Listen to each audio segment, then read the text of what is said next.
showtime. Showtime.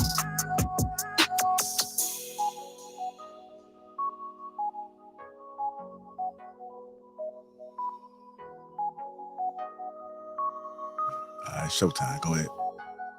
What a show. Did you guys just enjoy the show before me? That was an insane show, and it was a very necessary conversation. Shout out to Mr. Sage Lee. That was an awesome show. I give you an applause, round of applause.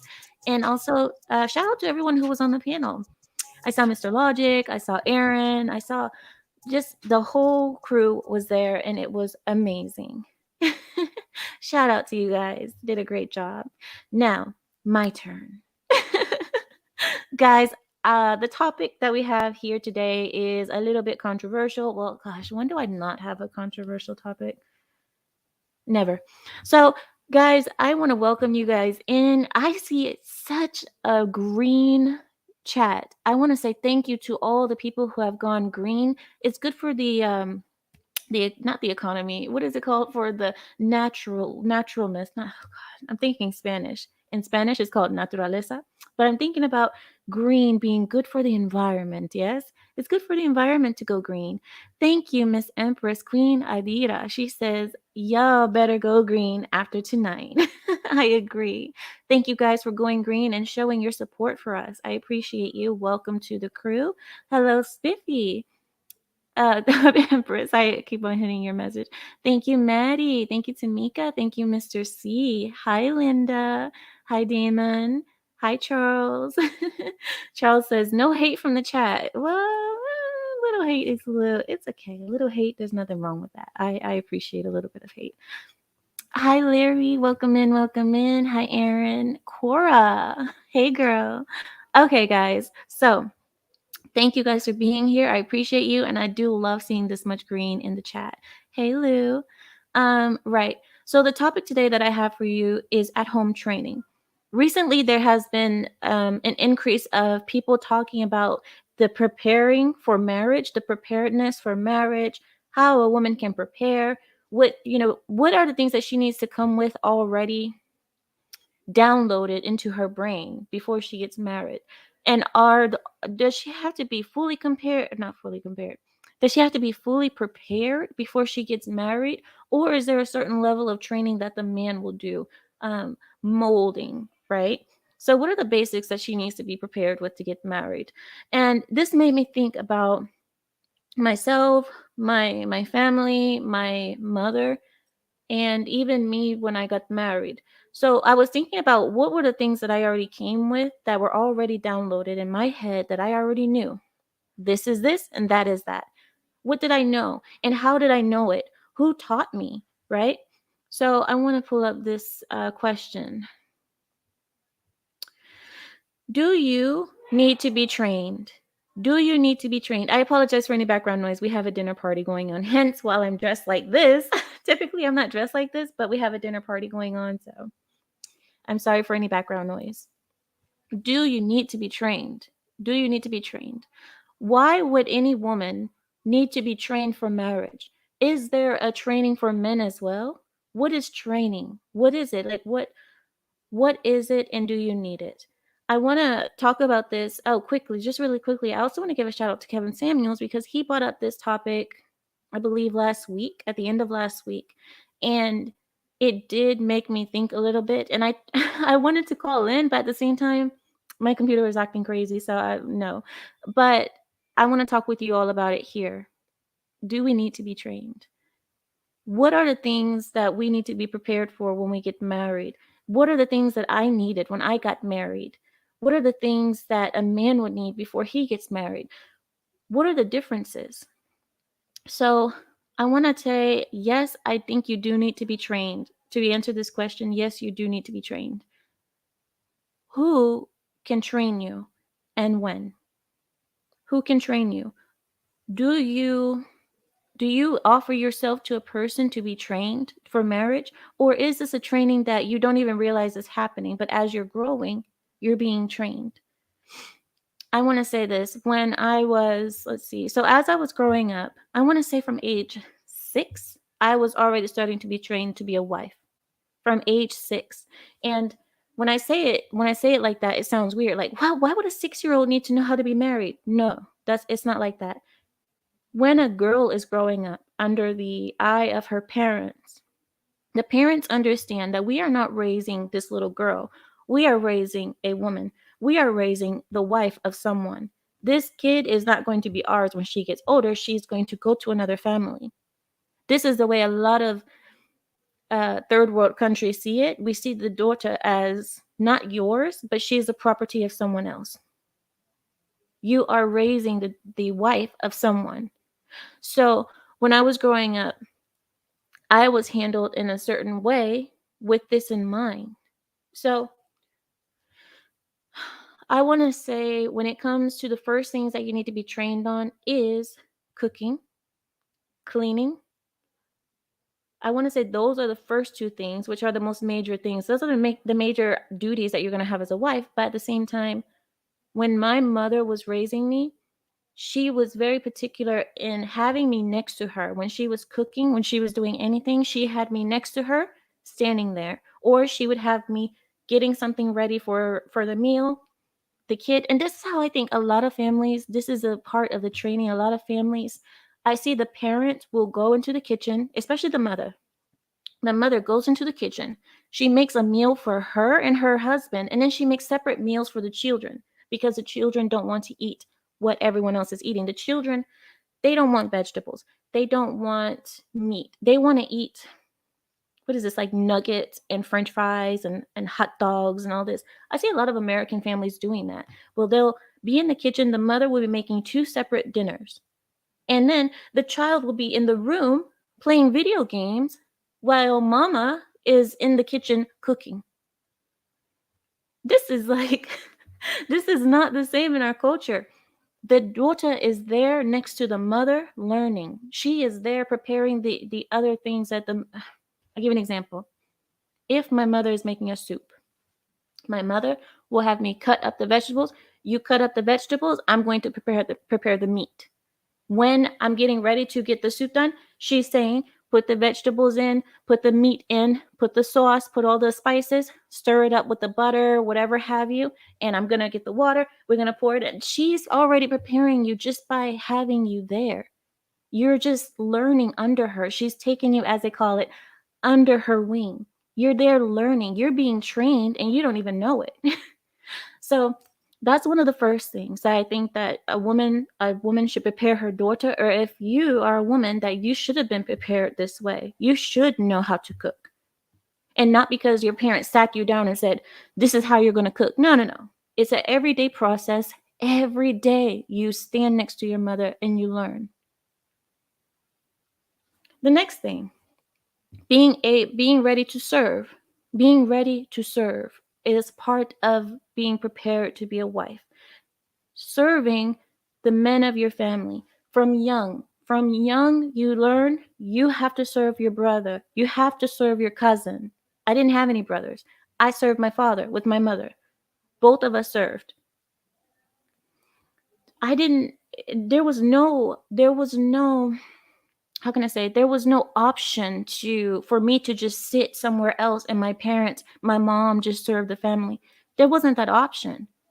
Because, again, my parents knew this is training. She needs to know how to be serving. She needs to have a serving nature. She needs to be ready to, I want to have a different word for it, but you have to be ready to, is it acquiesce? It's something like you have to be ready to put yourself for servitude for your husband and your family. So this is what I was taught from very young. Go serve your father. When my cousins came over to play, my boy cousins come over to play, and the girls still had to serve them. When the boys finished playing, the girls cleaned up after the boys. We cleaned the toys. After the boys finished playing, the girls cleaned. That's just the way it is. And you may say, well, the boys didn't learn how to clean for themselves. Oh, that's horrible. That's teaching men that they don't have to clean. This wasn't their role.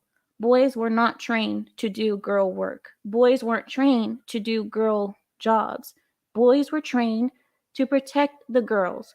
Outside was the boys' work. Inside is the girls' work. Next, I want to speak about etiquette as well. A lot of people don't think about etiquette, and this is something that I really hope Kevin Samuels opens. He had mentioned one time with me that he wanted to open like a finishing school of sorts. I really hope he does it because this is important. I went to finishing school.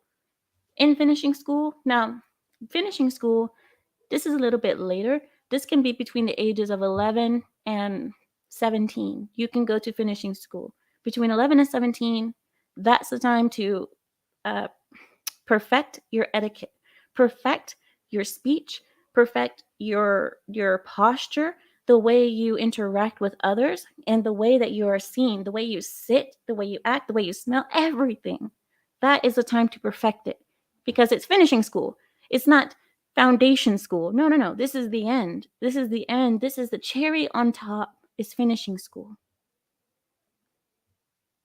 So these are the things that I want us to talk about. And my next question was, what is considered wife training?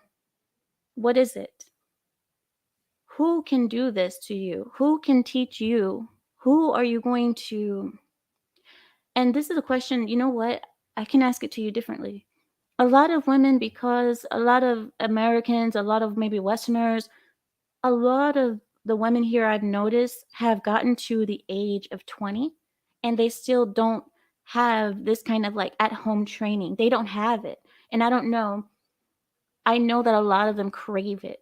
I've seen women who email, they speaking all the time. They say, I wish someone would have taught me. I wish someone would have given me a clue of how I can do this so I'm not just thrown into the world. And when I get married, I have to learn everything from the beginning.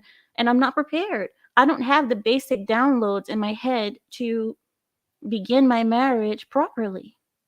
That's why so many marriages end so quickly too, because I think a lot of women are just kind of thrown into it in this country. You're just thrown into it because you just know that I go to college, I get married.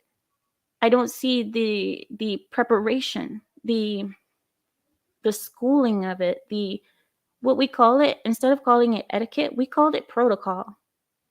Protocol, not etiquette. Etiquette is a very old school term that, that was used. You will never find like etiquette classes anymore. Now they're called protocol schools. So I think these things they're ancient. They're ancient teachings that have been lost. I'm going to share with you guys something. I'm going to speak to you. I'm not reading the chat right now because I'm going to read something to you. I pulled up some modern preparations of how to be a wife, and I pulled up some 1920s preparations of being a wife in America. 2 articles, both from different times. So I'm going to give you guys the modern one first. You guys tell me if you see a problem with this. I'm going to read it and then I'm going to come to the chat and see if you have a problem with it. Here we go. The modern article says 8 things every woman should do before getting married. Before now. So she says date and have relationships. That was number 1. Number 2, live by yourself or with roommates. Number 3, be financially independent. Number 4, get in one good fight with your fiance. I did not read this before. Look, I left it so that we can have a genuine reaction together. Okay. This is before you get married. This is a preparation for marriage in the modern sense. Okay. The next one says to travel the world. You must travel the world before you get married. You must also develop a hobby or 2. You must also establish a solid support system. And lastly, to stop sharing every detail of your relationship with others. And these are the steps before you get married. Right? And then it says, once you get married, it's only 8 things that they say. Once you get married, you must 1, be practical. 2, speak the languages of love, which I thought was Spanish, but you guys have taught me that it actually means something else. Number 3, respect your spouse, although that should have been number 1. Number 4, prioritize relations, sex. Number 5, create a positive tone, positive love. This is such nonsense. Number 6, be yourself, of course. Because you always have to find yourself first. You got to find yourself and then you got to be yourself. But, that's a whole nother. Number 7, make smart financial decisions. And number 8, practice forgiveness. Now, I'm gonna come back to you guys. I'm back looking at the chat now. I want to see your reactions. Oh my god. Red Lipstick says divorce court. Oh my gosh. Okay. Devante says be understanding and patient. Okay. It says, what kind of list is this? Oh, adopting feminism is eating cake for dinner. Wow. Mr. Rucker says the only love language should be prenups. You guys are cruel. You guys are cruel. She says she's giving it the side eye. Oh my gosh. Wait. Toxic. Someone said toxic. Oh, that's the favorite word of today, isn't it? Toxic. It's so toxic. How dare you? Now, I'm going to give you guys the ancient ones here. So this was written by a woman, I'm assuming a feminist, but you really can't tell the difference today because most women are feminists, honestly. Even the ones that say they aren't are still feminists. Because if you believe a woman should vote, you're a feminist, in my opinion. That's just my view. Kill me in the chat. I understand. In my view, you are a feminist if you think that women should be voting. If you believe in equal rights, you're a feminist. Oh, no, not like that. I meant like equal voting rights. Sorry. Okay. So this article was written about the 1920s. The woman is basically talking down to the women of the 1920s, talking about how they were so enslaved and they were so how they were so mistreated. So here we are. In the 1920s, women were to dedicate their full time to staying home, to stay home, to learn how to properly take care of a family, to cook, to clean, know how to rear children, know how to prepare your husband for work, learn how to iron, how to bake, even teaching children at home. They were expected to be able to teach the children at home. Even though the children did go to school, but when they came home from school, they still were taught lessons at home. Let me see what else. Okay, and then now this is the part where she goes on to say how horrible it was for those women at that time. She says, most of the women in the 1920s that were married dedicated their full time to staying home and taking care of the family, of course, as expected. It says these women would have children, do laundry, make dinner, clean the house, and care for the children every step of the way. In other words, in this era, most married women were housewives. The only exception that weren't just housewives were housewives having to do with a job to help support the family. So basically like a part-time job. Women were expected to take slack from their husbands and just be quiet about their problems because the fact that a man liked them enough to marry them itself was a confidence boost. What do you think about this? Because what I see in the first article is this. In the first article, I see everything is about you. Before you get married, everything is about you. The first thing was to date and have relationships. That's all about you. Live by yourself or with roommates. That's all about, I don't even know what that's about. Maybe that's learning how to be independent. Number 3 was to be financially independent. Number 4 was to get in a good fight with your fiance. What would be the reason that you need to pick a fight with your fiance? If a fight naturally happens, then it happens. But to have a list and expect to have a big fight before you get married, Next was to travel the world. The next thing was to develop a hobby or two. Now, both of those things are only about you. This is not preparation for a married life. This is preparation. This is not even preparation. This is more like Bucket list. I'm gonna finish my bucket list before I get married, because God forbid that I actually finish my bucket list with my husband. Because you can't travel the world with a husband, of course not. You can't develop a hobby or two with a husband. What do you? What? You're right. I'm losing it, right? The next one says to establish a solid support system. That should be your husband and your family, but I guess maybe that means something else. What do you all think about this? Do you see the ways that things are turned, right? The other article was saying, I'm looking at you guys now, I'm back at the chat. Do you guys see that the other article actually gave tasks, specific tasks to do? It doesn't just say take care of the home. It said iron, bake, learn how to do things, learn how to knit, teach the children, learn how to do basic education so you can teach the children, or at least help the children when they come home from school. Vape King says, "Bring back the 20s." Can you guys believe that that's been 100 years? The 1920s was 100 years ago. That is crazy. That is crazy. Oh, exactly, Lou. Loneliness and rebellion. I believe it. I believe it. Thank you, Chino.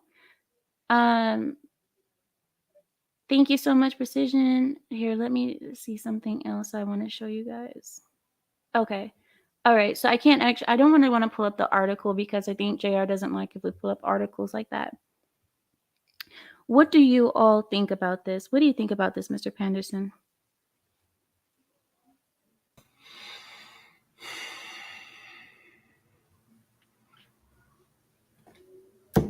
That's what I think about it.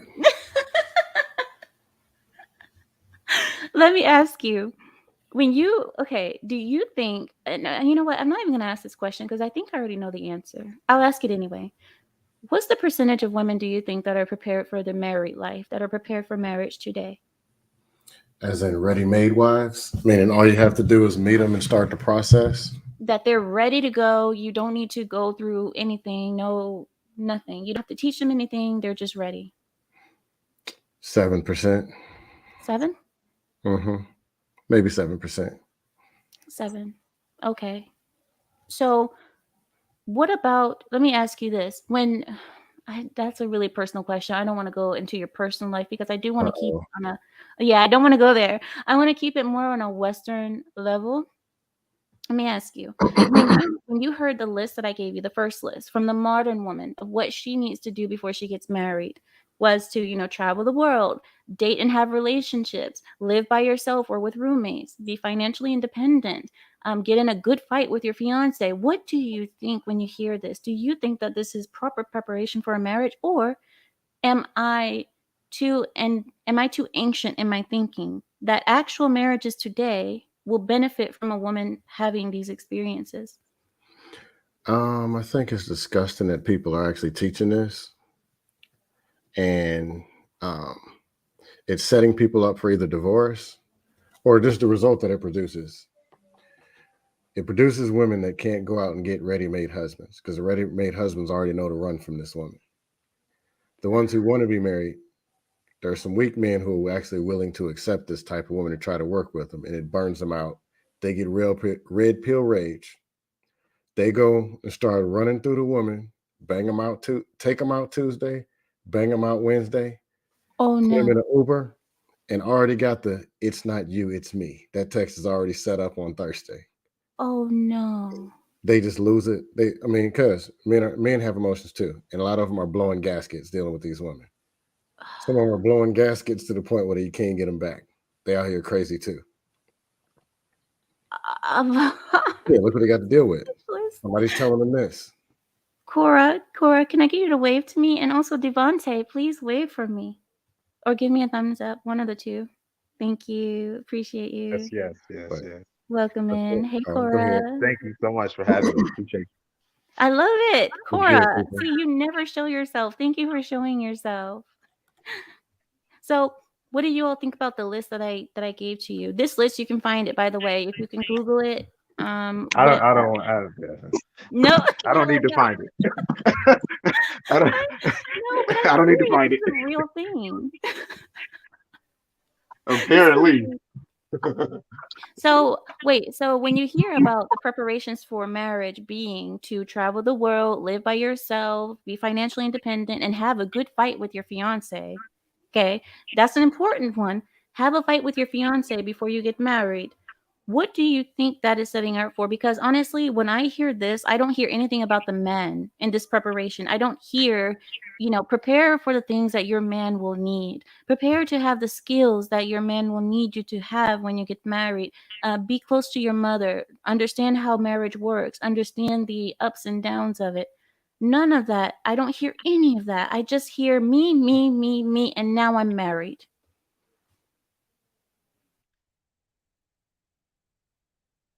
Go ahead, Corey. Oh, sorry, I didn't know it was my turn. Hello, Yeah, go ahead. everybody. You got it. You got it. Hi, how you doing? Good. Oh, thank you That's guys great. in That's the great. chat. So I was just thinking about this, and it just really, is there like an echo? I think it's me. There's a little bit of an echo, but it's okay. It's tolerable. Okay, so I always kind of fall back on this, but I do teach what's now called family and consumer sciences, but it used to be called home economics. And it used to be for, remember that class. yes, and it used to be for girls. But they used to teach parenting, cooking, taking care of the home, child development. Now, since all of the feminist stuff, they have added independent living to the mix, and they have added boys. So I think that kind of correlates with that in a way. But the list That's that you read off, like the first one, is like just totally ridiculous. I don't know what else to say about it.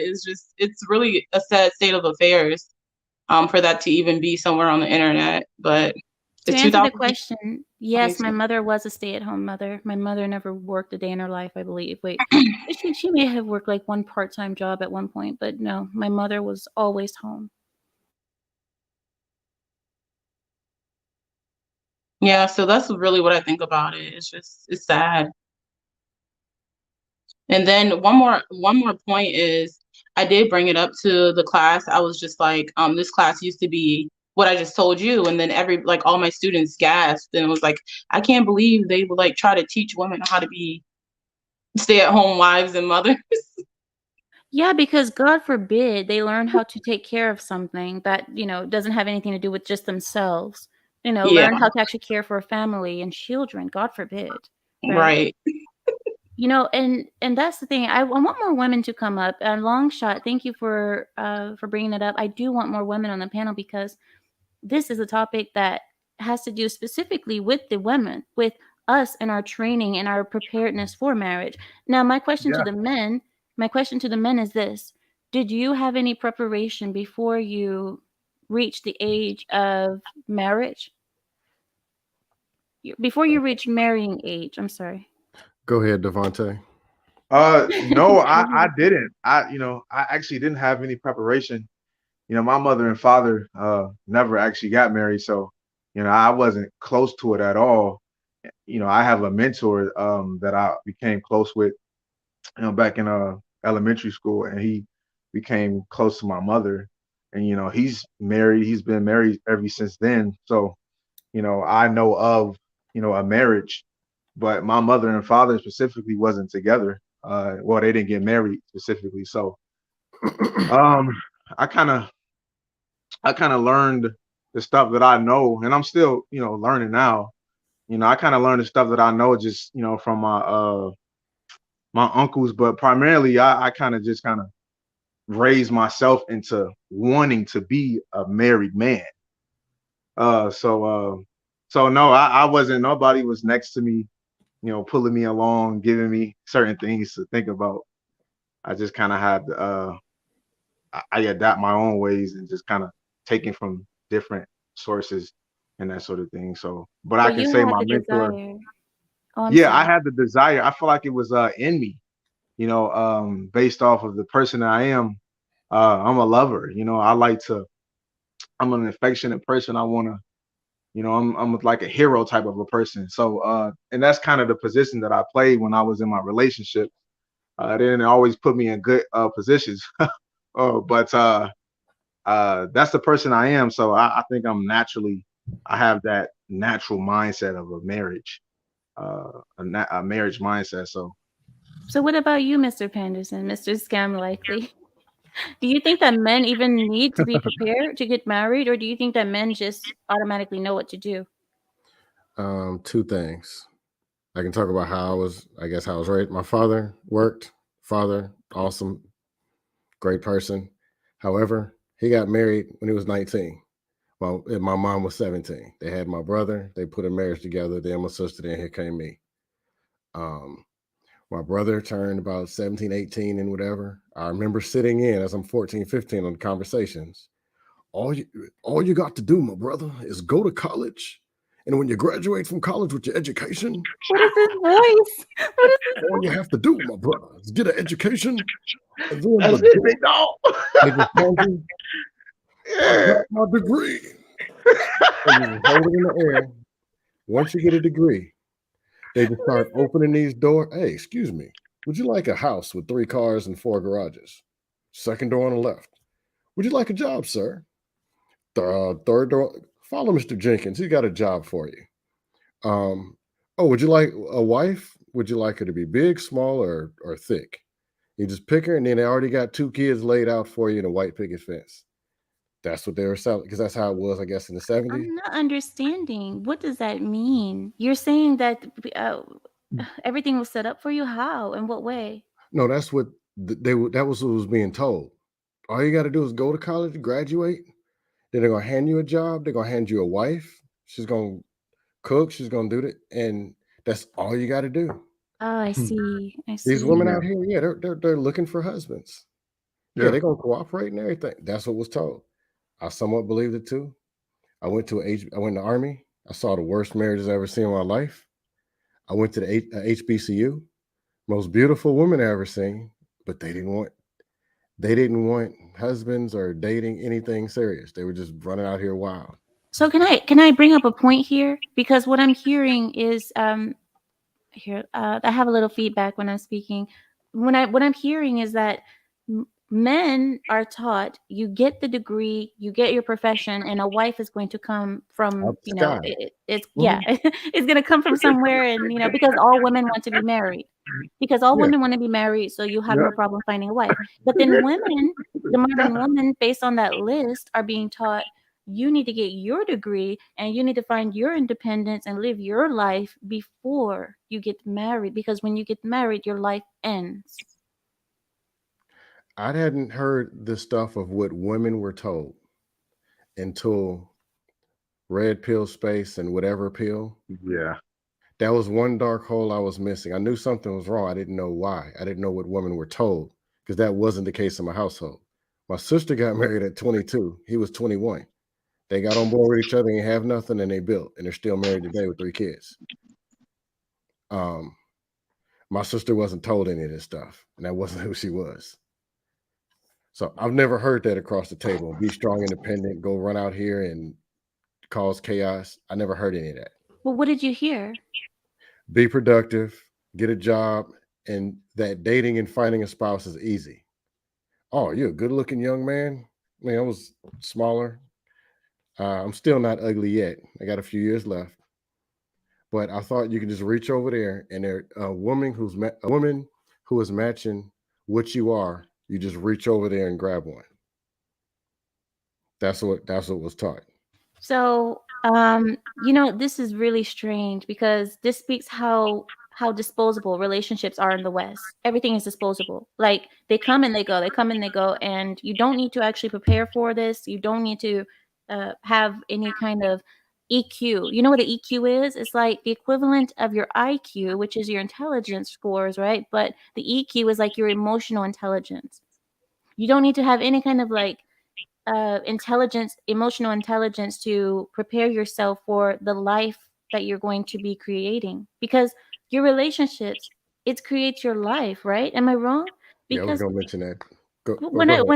what I see is that if you pick the right partner, you can create a heaven, a paradise. Oh, But my if you goodness. pick the wrong, you can create your own living hell. Yeah. It can make you or break you. A lot of ways.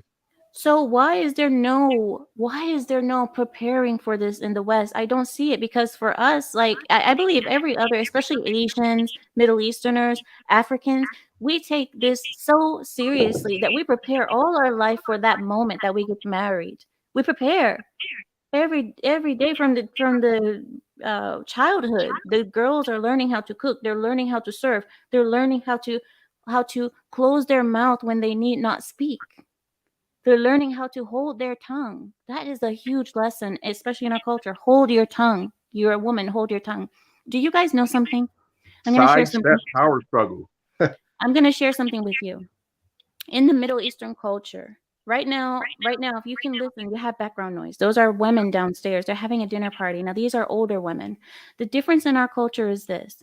When a woman is young, when she's growing up, she has no right to speak. She has to only speak when the people are speaking to her.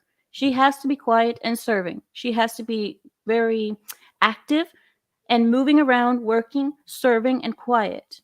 But as she gets older, once she hits 50 or 60, she is allowed to speak loud with the men. Like when the men are here, she can actually speak with the men, and they don't like look at her weird if she does it, because she's reached that age. She's earned her right at the table at that age. Do you understand what I'm saying? A standard. But the younger women, you cannot sit with the men. You cannot talk loud around the men. When there's men here, you can't laugh like ha ha ha ha. You can't do that, because the men are going to criticize you. They're going to say, "Hey, girl, why aren't you doing something? Why aren't you making us something? What are you doing sitting here with us?" Only the older women earned that right to sit at the table with the men. What do you think? Am I really making you guys that quiet? What is going on? Mr. Go ahead, Video, 1776. tell Go me ahead, bro. something. Go ahead, knock What's it out up? the park. What's Hey. up? What's up? Yeah, this Hi. is Well, good. damn. No, listen, can you guys hear me? Yes. The show loud and clear. Cool. So I 100%, I used to date a Middle Eastern girl. Uh, one of the best relationships I've ever been in, actually, because it was a shock. I was like, this is not a traditional Western woman that I used to date, that I've dated before in the past. She was very feminine. She was very submissive, but she inspired me to be masculine. Good on her. You know, she played, and she could have been masculine. She was a business owner too. So she dealt with leadership and bossing men around. And she used to tell me, I think I've told this before, um, that she plays a masculine role when she has to, but she hates being in that. It's very stressful. It's anxious. It tires her a lot. And she was able to admit that. But one of the things that you asked the question, what are men supposed to do in preparation of being prepared for marriage? They got to understand what the hell Cora. being married. I'm sorry. I'm so sorry. What happened? Um, you have both sides have to understand their roles, what masculinity is, and then of course today, I'm gonna be honest with you. Sometimes I can't tell a difference between a woman and a man because I women swear. women act like a dude that I'm like, hey, what's up? You trying to fight or what? Like, why are you talking to me with this boom of a voice? Very combative and disagreeing and trying to prove yourself, and it's like Girl, I'm gonna treat you like a man. right. Did you guys Yeah. see something recently? Oh my God, I don't know if I should talk about this, but I just saw something very recently and I showed it on my channel. There was a fight on one of the shows that are in the red pill spaces, the manosphere. There was a fight. There was a fight between a man and a woman. Don't say names, guys. Don't say names, because I'm not promoting anyone here. But there was a fight between a man and a woman just recently, like a few days ago, and it was on the show. Now, I rewatched that Wow. fight, and the woman, I could not. The way she was speaking, the tone in which she was speaking to him, the names that she was calling, the aggression. I had never seen something like that before, but it scared me, because I even thought, is this really a woman, or is this something? What's going on here? Because you never know today. You never know in this culture. Well, Let's just be honest. they invited those type of characters and that type of energy, so it's different. It You wasn't think like so? it's not criticize them or anything, but they invite that type of energy and those type of that's the type of environment that they created. It Oh, was scary. It was They scary. knew, The woman. huh? we saw that it was a woman. If you look closely, that's all I'm gonna say. Well, you could tell it was a woman if you watched it. Because the clothes came off. Oh my god. Oh my god. It was horrible, guys. Now, I know a lot of you guys know what I'm talking about. It was horrible, but let me say I had never seen aggression like that come from a woman. I was scared myself. Even in the video, I was like I was scared. Because and that's one of the things that I think is important is training, at home training, etiquette, learning when to stop. I've seen worse. I've seen a fight Yeah, me break too, out, bro. and a woman holding a baby in one hand, swinging with the other, Man, bro. jumping into a Or fight. she may even be pregnant. One was holding a baby, swinging with the other hand. Fact. She used the baby as a weapon. He forgot the baby was in her hand. Golly. That's crazy. I tell you guys, this is just this is bad. And this is why I wanted us to speak about this as well, because I think it's crucial for us to think about this, because that woman is of marrying age. The one who was in that video, she's of marrying age. And this is something that I'm like, her the way she thought that she would be seen or she would be perceived, it was just not there. She did not care at all. Everything was just let go. So when I ask you, when I see things like that, and I know that doesn't represent the majority of women, we all know that. We know that. But at the same time, the fact that it even happens is freaky, because how many other women are taught this way, who is like, if someone says this to you, you go for it. You act like a man, you treat them like a man. And I don't even think a lot of people see it as being like a man. They see it as standing their own ground, as saying, I'm strong. You're not going to boss me around. Yeah. You're not going to tell me what to do. And you're not going to talk to me as you please. And this is the kind of thing I'm like, there's other ways to get around this. Yes, Mr. Boyd? Yeah, I think that's, true. And I think, and I think that's why it's important as men for us to be, calm and to provide a safe space for the women so they won't have to feel like they have to, be so defensive, so I think it really does start with us too. Mr. Boyd, can I argue something? I have heard men saying that too, but I don't think that men should take responsibility for this. Can I just say that? I know men, they tend to say like everything goes back to us. No matter what happens in the world, it goes back to us because we're the responsible ones. Some things are not the men's fault. Oh, not everything. That aggression, no, but this specifically, Mr. Boyd, this aggression, this should be countered. If a man, you're saying if a man provides a safe space for a woman, she won't feel like she has to get into this. Nobody was threatening that woman at that time. She had a safe space. Yeah. This has to do with the wiring of the mentality is like, I don't know how to even get that describe from it. somewhere, like Where? And if everything got to play out with people, like other people not holding her back and holding him back, she would have got knocked into next week. Somebody got an echo. She didn't realize that, like her thought process wasn't there. She didn't realize the situation. Like, girl, she would have knocked into next week. Do you know that? But it's just not there. Thing. And that's what creating that safe space does. It creates a safe space for improper behavior.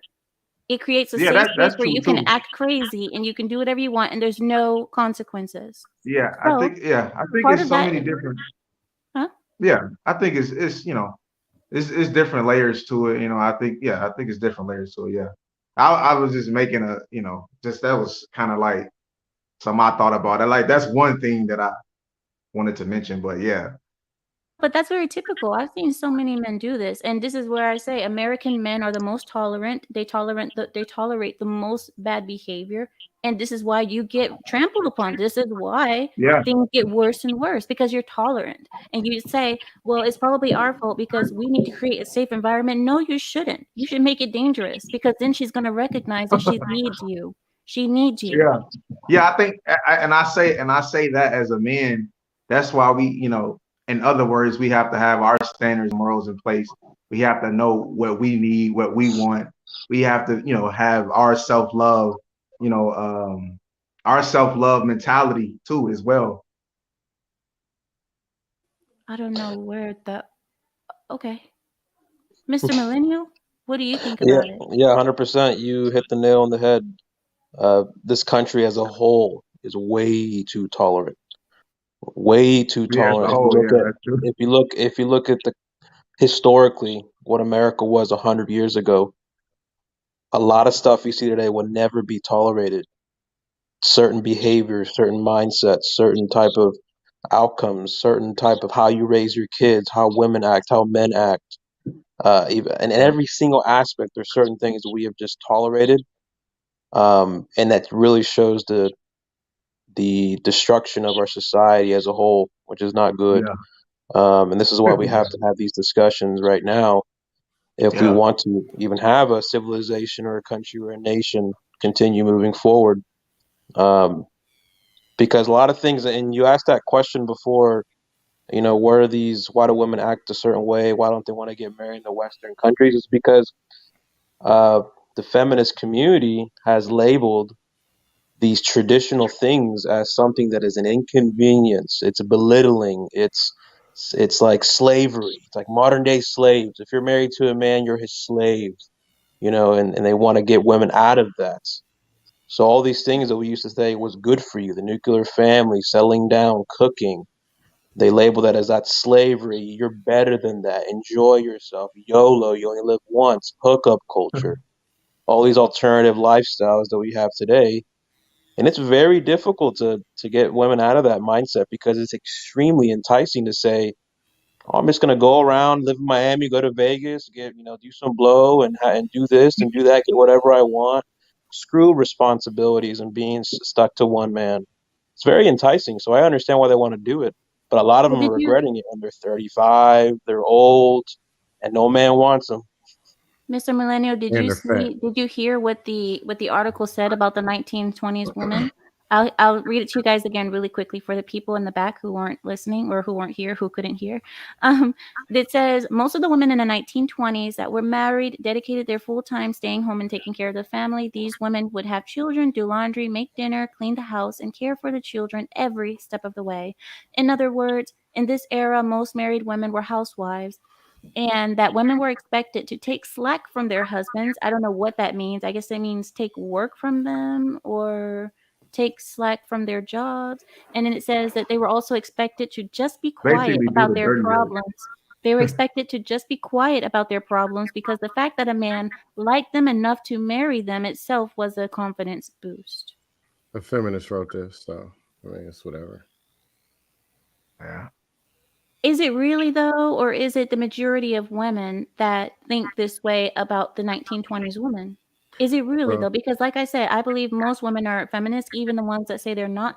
Most of them are. Because if you believe that women should be voting, you're a feminist.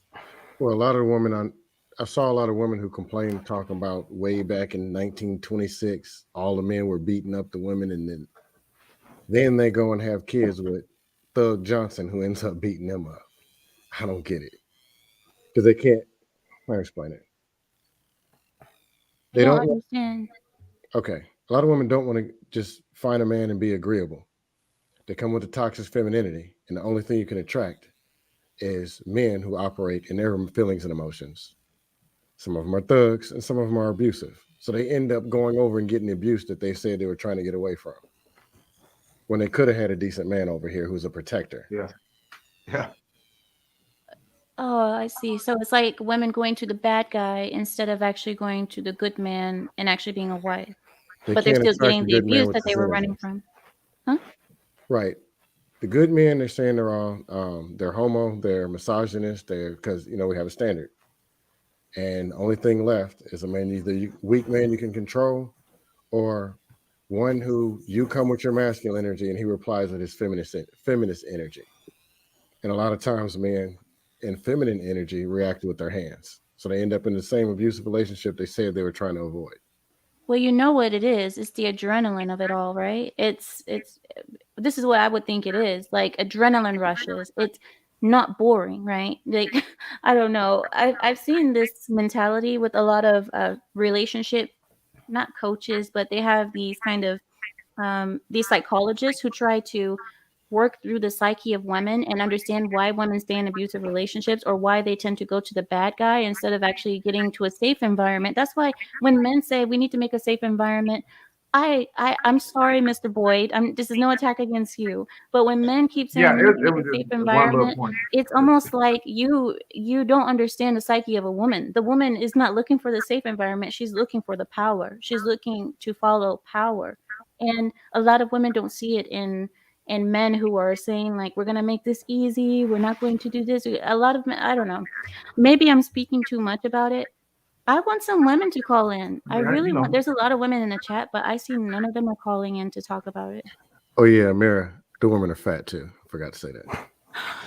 Okay, Mr. Panderson, this is enough. I've had enough. Every single time, guys, if you guys don't know why he just did that, every single show he has to talk about weight. He's always talking about a woman being 275 pounds or 200. No, he actually is a specific number. He goes 276 pounds. It has to be something like that. So I don't know what your obsession is with weight, Mr. Panderson, but I don't know. Hello, Mr. Rajal. How are you, Mr. Man? Uh-oh. That's Wesley. First of all, shout out to everyone in the chat already talking trash about me. You're my favorite people. They don't like you, Wes. They think you're here to dominate and colonize. Okay, they don't like you. Neither do I, in fact. None of us do. Oh, always How such are a you? treat. So let me think. You went through a lot of stuff there. So everybody knows what misery likes, right? Misery loves company. You have a lot of older feminists that grew up in their feminist utopia, waking up one day realizing it's a nightmare, and they're miserable. So what they do is they've been pushing that on younger women because they want company. And I can see that. I've actually seen commercials on TV directed at young girls. I guess the algorithms notice that I have children, have daughters, and it's specifically telling girls that they have to go into the science field, they have to go into STEM, they have to be scientists. There's not enough scientists. This is horrible. There's not enough women scientists. And my position is, why can't they just do what they want to do? What happened to the original feminists saying, well, why can't women just do what they want to do? I mean, most people can get behind that, but now it's feminists saying you have to do what I tell you to do because you have to go, fight men. And feminism is inherently off balance. Okay, it's all these off balance women going out there looking for men, not knowing what they're looking for because they've been taught to be inherently off balance. So, as to the point earlier, you have all these women, they're going out there and they're finding. Just really quickly, guys. I'm sorry, Mr. Boyd. If I turn off your mic, it's because you have an echo. Okay, that's why. Just leave it off when I turn it off. Unless you're going to speak, then you can turn it back off. And I also wanted to shout out to Super Chat by Samuel. Thank you, Mr. Samuel. He says the word tolerance gets used a lot. It just means putting up with something. It doesn't mean you like it. Okay, so lost my flow there. So as it was Wesley, stated, can I ask you a question? yes. What do you think about the list that I provided you? What do you think about the list of preparations for women before marriage? I did not hear the whole list, but I did hear parts where you said that Here, I'll tell it to you again. Okay, go ahead. I'll tell it to you again. These are the 8 things that every woman should do before getting married. Date and have relationships, live by yourself or with roommates, be financially independent, get in one good fight with your fiance, travel the world, develop a hobby or two, establish a solid support system, and stop sharing every detail of your relationship with others. Now, after you are married, once you become a bride, you have to, 1, be practical, 2, speak the languages of love, which is French and Spanish and Latin. 3, respect your spouse, which I think should have been number 1. Number 4, prioritize sex. Number 5, create a positive tone and positive love. Number 6, be yourself, because who else are you going to be? Number 7, make smart financial decisions. Number 8, practice forgiveness. What do you think about that list of things to do before and after marriage for a modern woman? I think you set me up for a trap there. Never. I think there's things that can be picked out there. So, well, some of those definitely sound like feminist talking points, telling young women they have to go out there and they have to be financially independent. That's the hashtag first world problem, where everyone's saying I have to go out and have to be financially independent. Well, now that everybody's independent, nobody knows how to work together.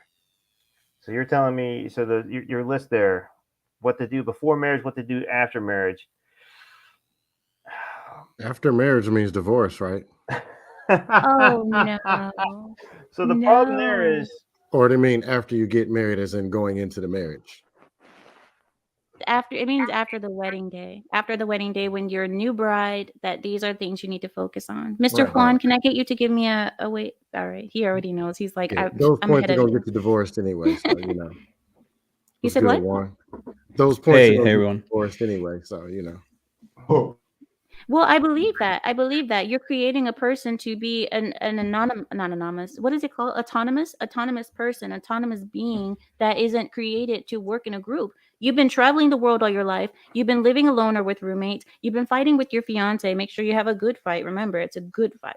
Then you have to be financially independent. You're training yourself to live alone. And then so how can you tell people train yourself to be alone and then put yourself in a situation with a husband that is going to probably tell you what to do, and you're probably not going to like it because you're so used to being alone. My bangs. Most of the things on that list you can do with your husband. Correct. You don't have to do it before marriage. Most people got married 18, 17, 19. Mhm. It was very, very common to live your youth in your early 20s to experience and explore and learn and grow and have hobbies and build together. That is so crazy that they right. think that you can only do these things alone. If you don't do them before you get married, that you're never going to have a chance to do them, or you're not going to enjoy them as much when you get married. This is God, I hate it so much. And I don't understand how you guys are so calm, because I was losing my mind when I just saw the first 2 things, because I didn't read through the whole thing until I'm with you. But I'm sweating over here. I'm sweating. And We I don't do see this any every sweat day, coming so. off of you guys. I am because losing we've it. lived Like, this. We've Yeah, had to we- deal with this. We've had to come out on the other side here. There's a reason why I don't date that often, because most women are crap. oh, Yeah. well, okay. Most men have been through this, where they meet a girl on a swipe app and they're like, okay, well, yeah, I'll come hang out with you. We'll go get lunch. And you're sitting there, and girl walks up and she knows you, but you don't know her. And it's like, oh, yeah. Apparently You these look at pictures the you took these pictures like 80 pounds ago. Don't say Mr. Panderson. Don't say anything about weight around Mr. Panderson, because he's gonna go, I told you, she's gonna be 85 Ironically, pounds over. I didn't say it. Ironically, being a little bigger is okay. What annoys the crap out of me is that you just don't post something current, and now I'm the bad guy for having an issue with you. No, the men are always at fault when a woman's unhappy about something. You know, at a certain So point, someone we in the just chat don't deal says, with it. someone says in the chat, so women should be slaves? Yes. Yes. You should be a slave to your husband. Yes. Yes. And you should be happy about it. You should be ready to serve. Not, Yes. it's what? Oh, so women should work? Yes, you need to work. Yes. And sometimes it's going to be for free. Sometimes it will be for free. All men are go ahead, Wes. If both the husband and wife in the household are both leaving the household on a daily basis to go out and conquer the world and earn income, what is the purpose of the household? It's just a place where you store your stuff and poop. Can I say something? Please. Like this ideology is really pushed on us in the West, especially here in America.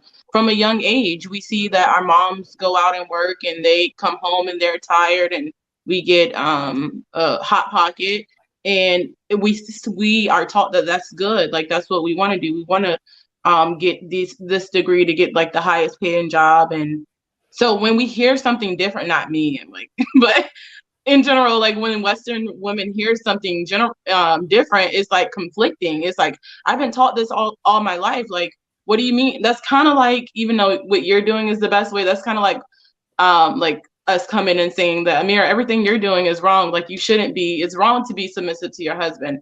You're gonna like, your brain is gonna be like, no, like you're crazy. Like, I know this is the best way.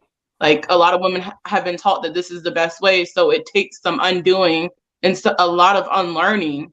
But some women don't even know that there's unlearning that needs to be done. Well, the thing is, you can't argue with results. So any woman can come to me and tell me how bad me being submissive is, how bad this. What about the results? That's all I care about. What is happening in the end? I don't, if you really want to say, well, there's different ways of doing things and there's different ways of marriage, there isn't. There really isn't. All these new ways of being a married person. Well, we're married, but we're a group marriage. We're a group marriage, and this is how we do it. Okay, I understand. What about the results? Are these kind of results? These marriages, are they staying together? Are they making it through the long run? Do you see a bunch of people in group marriages? Like, I don't want to say this. It's kind of like, what is it called? I don't want to say the O, not the O word, but the other type. Do you understand what I'm saying? Where it's like 2 men and 1 woman, 3 men and 1 woman. Yeah, poly.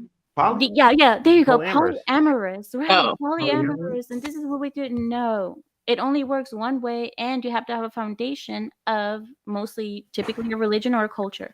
And it only works when it's a man and multiple women. Doesn't work the other way. All these new marriages saying, oh, we have a marriage, but we're long distance marriage. Is that really working until the end? Does that really work? We have a marriage and the woman works and the man stays home. Do those marriages make it to the end? Do the majority of those marriages make it to the end? Which marriages are actually working? What have we known to work? I don't care about what you feel. I'm sorry, Mr. Juan. Hi, how are you doing? Go ahead, Juan. Hey, everyone. You guys hear me? See? Okay, perfect. Okay. Well, I actually wanted to, not to go too far back, but just to kind of touch on that list that you were reading from that article.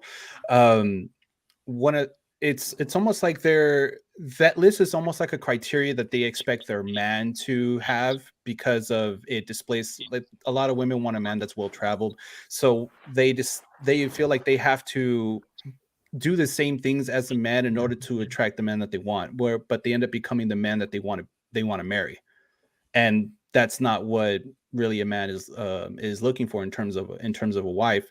Now, I mean, it sounds great and fun in theory, but it really is not it's not what's important to sustain a long-term relationship, a long-term marriage, because what kind of skills are you going to learn from getting educated and traveling and dating multiple people that you can bring into a marriage?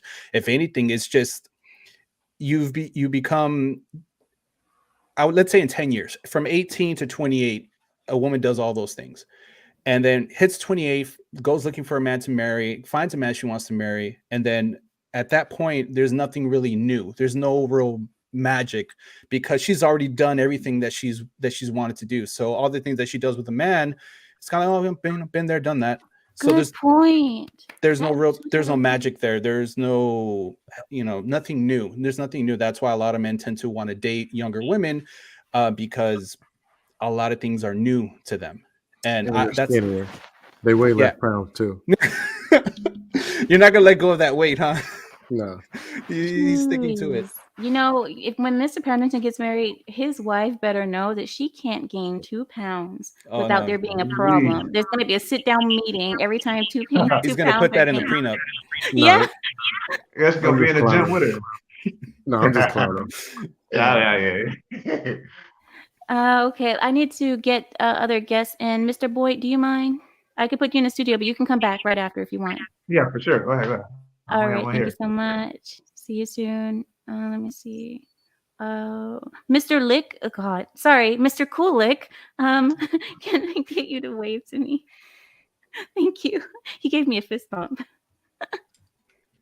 How y'all Welcome doing? in. Much respect to y'all on the panel. How y'all doing out here? Good. Thank Doing you. great. Good. How are you? Your mic is a little bit low. It's low? Okay, hold Mhm. on. Let's see if I can turn this up a little bit. Let me see here. Give me 1 second. And when you're not speaking, guys, can you kindly mute your mic, because there's echoes and the audience gets upset and they start throwing tomatoes. So Can you let's hear me not now? have that. Mr. Check, Lick, check. Can you hear me now? a little bit better. Oh, okay. Yeah, I started listening to the beginning of the podcast here. It's very good here. And I heard you talking about the list. And it's very interesting. The list is very interesting. But I just want to say a truth, not a fact. In America, in this continent, but in this country in Pacific, what I'm talking about, we've been learning how to basically be under a woman's hypnosis and viewpoint as men wholeheartedly. I'm a millennial. I see 1776 millennial in the room too, so you're millennial also. But schooling, everything is based off a woman's thought pattern, how she feels, how she thinks. Everything is based off that. So yes, men have been trained their whole life to be a husband or to be a potential boyfriend. But in this country or this Western civilization, women have not been taught that. Women have been taught to compete against men, to put them down, to belittle them, all things like that. And also, let's just be real. Also, if you look at the way we read, women read from in their brains from left to right. Okay. So if you go to other societies, I'm well traveled. Actually, in different societies, it's read from right to left. So everything. Actually, really, really quickly, I'm so sorry. I Yes. don't mean to cut you off. Don't forget your point. But if you see what Wesley wrote on his name is in Arabic, and the way you read it is from right to left. You don't read Yes. it left to right like English. So Yes. that's a perfect example. Go ahead. Sorry about that. Yes, ma'am. Yes, ma'am. And I've, again, being well traveled, studying and talking to different people, you figure out this country is trying to eliminate the holy trinity of whatever the male, the female, and the family. They're trying to eliminate that. And women are choosing to do that.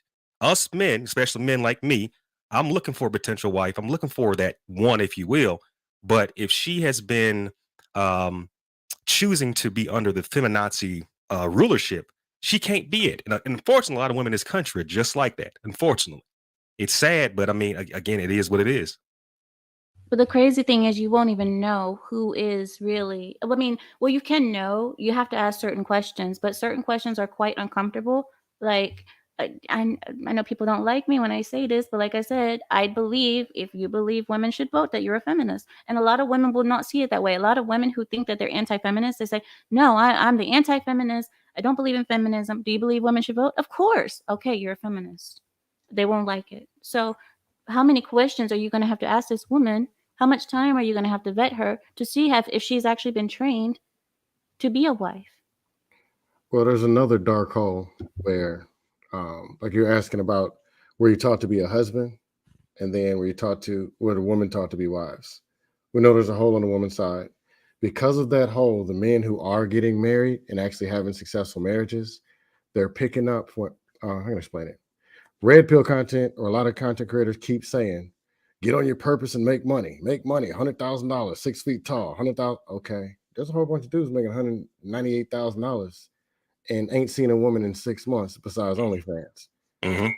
You still, as a man, regardless of why, as time keeps passing, people are becoming more emotional driven and logic is going out the window. Therefore, we need to become more emotional intelligent. And that's going to make us better fathers, better parents, better leaders, and better leaders and better communicators anyway. But what is missing is that it's not like all the men with the money got all the girls. There's dudes with making $22 an hour loaded with females because they're very emotionally intelligent and they're able to lead and they're able to direct and able to get people. I don't believe that. It's I true. don't believe that. There's dudes that got more women than anything and ain't making the money. Now, He's right. Wait. He's right. Making loaded with money. I'd agree. I agree with that. So are you saying They what? just They're know just how to. They attractive? just know how to like key things in with. They know how to push women's buttons and freaking get everything roaring, and then treat them like crap. so So I you're saying disagree. are they too. attractive men, or they They're- have the kind of like alpha. Oh, I hate this word, but the kind of alpha personality where they're like very like Some of that, dominant and leader. And what is it? but there are some dudes who are making a 6-figure income and they're coming out with this red pill or toxic. Okay, not against red pill, but some of them are coming in with this. What do you bring to the table? I'll make 6 figures. And they ain't getting these no money. voices, Mr. Panderson. This is the second voice that you've done today. Yeah, but how I say it? We're still supposed to come in good faith. We're still supposed to be able to listen to our women. I'm not, and ain't on the pander stuff, but this is a person, and it's still supposed to work together. And people are flawed on both sides, men and women. Man, work on your flaws, women work on yours, but also work on them together. Be a better communicator, be more emotionally intelligent. Don't just just don't be a box. I logical. I have job. I pay light bill. You cook. Now. Don't talk about my husband like that, okay? Stop it. It sounded just like my husband. I'm sorry.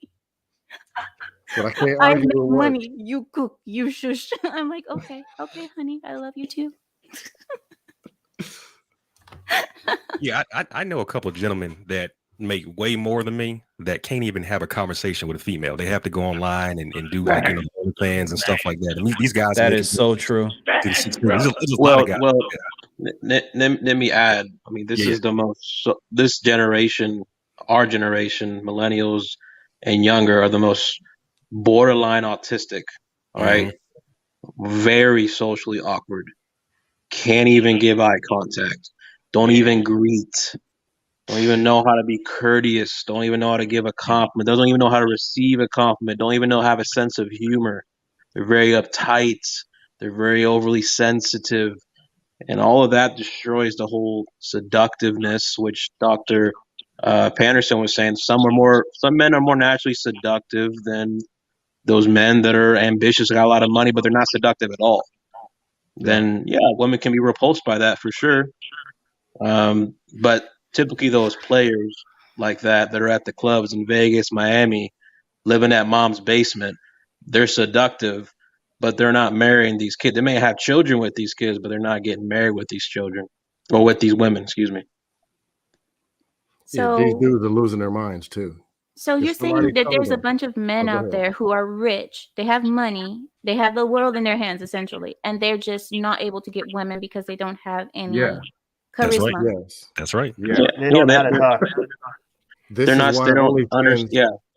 is why they're not very seductive. They don't know game. That's why really do you what it need a comes down to. game? If a man has that much power and opportunities, why would he need a game? Why wouldn't he just be able to say, look, get a woman, get a wife. You can go to a family and say what you have to offer and get a wife. Why would he need a game? This is an American concept too. You need game to get a wife. You don't. Well, it used to be, courting, but it's kind of gone way off the rails there to where mainly it's the woman that's just never happy with what she has. With what you're used to with a man talking to the parents or talking to the family or two sets of parents getting together that, the setting up a marriage or what's it called? Arranged marriage. Arranged marriage. Arranged marriage. You guys are gonna stop talking about my life like this, okay? First you talk about my husband, now you're talking about my arranged marriages. Stop it. Obviously he makes you happy, so we're very happy for him. Okay? So, very happy He's doing something right. He gotta be. You got a light to you, so. Yeah. But here in the civilized world, we actually. Oh, okay, Mr. West. See, it would be the white guy who talks about civilization, civilized world. You know what, Wesley? I have the block button right here, and I am not afraid to use it, sir. Cora, were you saying something, Cora? Yeah, I was just saying I saw that comment that just came up on the screen, and it was like, so is that why they are buying people? Do you think they were talking about like a dowry in that comment? I didn't really understand. I thought he said that that's what America was selling. Oh, I think he's saying what? Hold on, let me go back a little bit. 1 second. Oh, he says that's what they sell people. Oh, that's why. That's why they sell people. I'm not sure what that means, honestly. I'm not really sure. Oh, okay. I thought he was like maybe referencing a dowry. A dowry. How do you say? I can't say it. Mahar. Right. Mahar. Okay. Maha. Mahar. Right. Okay. Isn't it a nice word? Mahar. It's very sweet word. But yes, in Arabic is mahar, but I think in English you guys call it dowry. But yeah, and no, it's not buying a person. It is an offering, a gift, a gratitude of sorts of the parent raising the wife into being what she is, so that he can take her. So it's almost like saying thank you. It's not just a buying process. It's not how it is.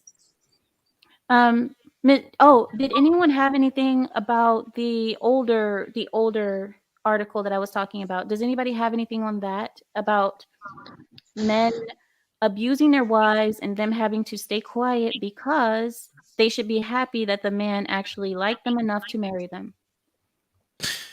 I mean, I've heard stories about stuff like that, but and this is going to sound, again, I don't mean to offend nobody. What I'm about to say is, but men back then had no reason to really beat or really disrespect their wives. Now, in present time, we have every reason to act a fool. And I'm not saying you should do it, but I'm saying you have all these women that act like men and think like men that want to fight. I've seen so many times where I've seen women, not just ugly, fat, or whatever. I've seen beautiful, feminine looking women square up with men. I've seen this. Well, we just saw this. We just saw this. But I don't even mean like on TV. I mean like in real. I mean in high school, growing up. Like you see these. I mean these are different races of women. It's not just the particular kind they put on TV all the time. These are all sorts of women that are doing this. But if you look at movies and just in general, it's always the woman downplaying the man. She's always thumping him on the head. You got to do this. You're caveman. It's just the training that has been going on for many years. I'm sorry, Mr. Boyd. If I keep muting your mic, it's because you Yeah, have you an got an echo, echo. sir. I'm trying to No, mute you, and you keep unmuting. My bad. Sorry. Okay. Yeah, it's all good. I'm just saying, like the training we've had to deal with and how they've been disrespecting men, and then we look and we fast forward and we see these guys that make all this money. This is why, because they've been beat up so much they don't know who they are. So this is why these women that are basically prostitutes or whatever that can, like that one chick, I'm not gonna name her name. She got with the NBA player. Ain't no way in heck he should have been played like that. My parents, my family would have never reared or trained me to be heckled by a street heathen like that female like that. I'm a billionaire or a millionaire. I'm gonna get played by all my Strong money. words there.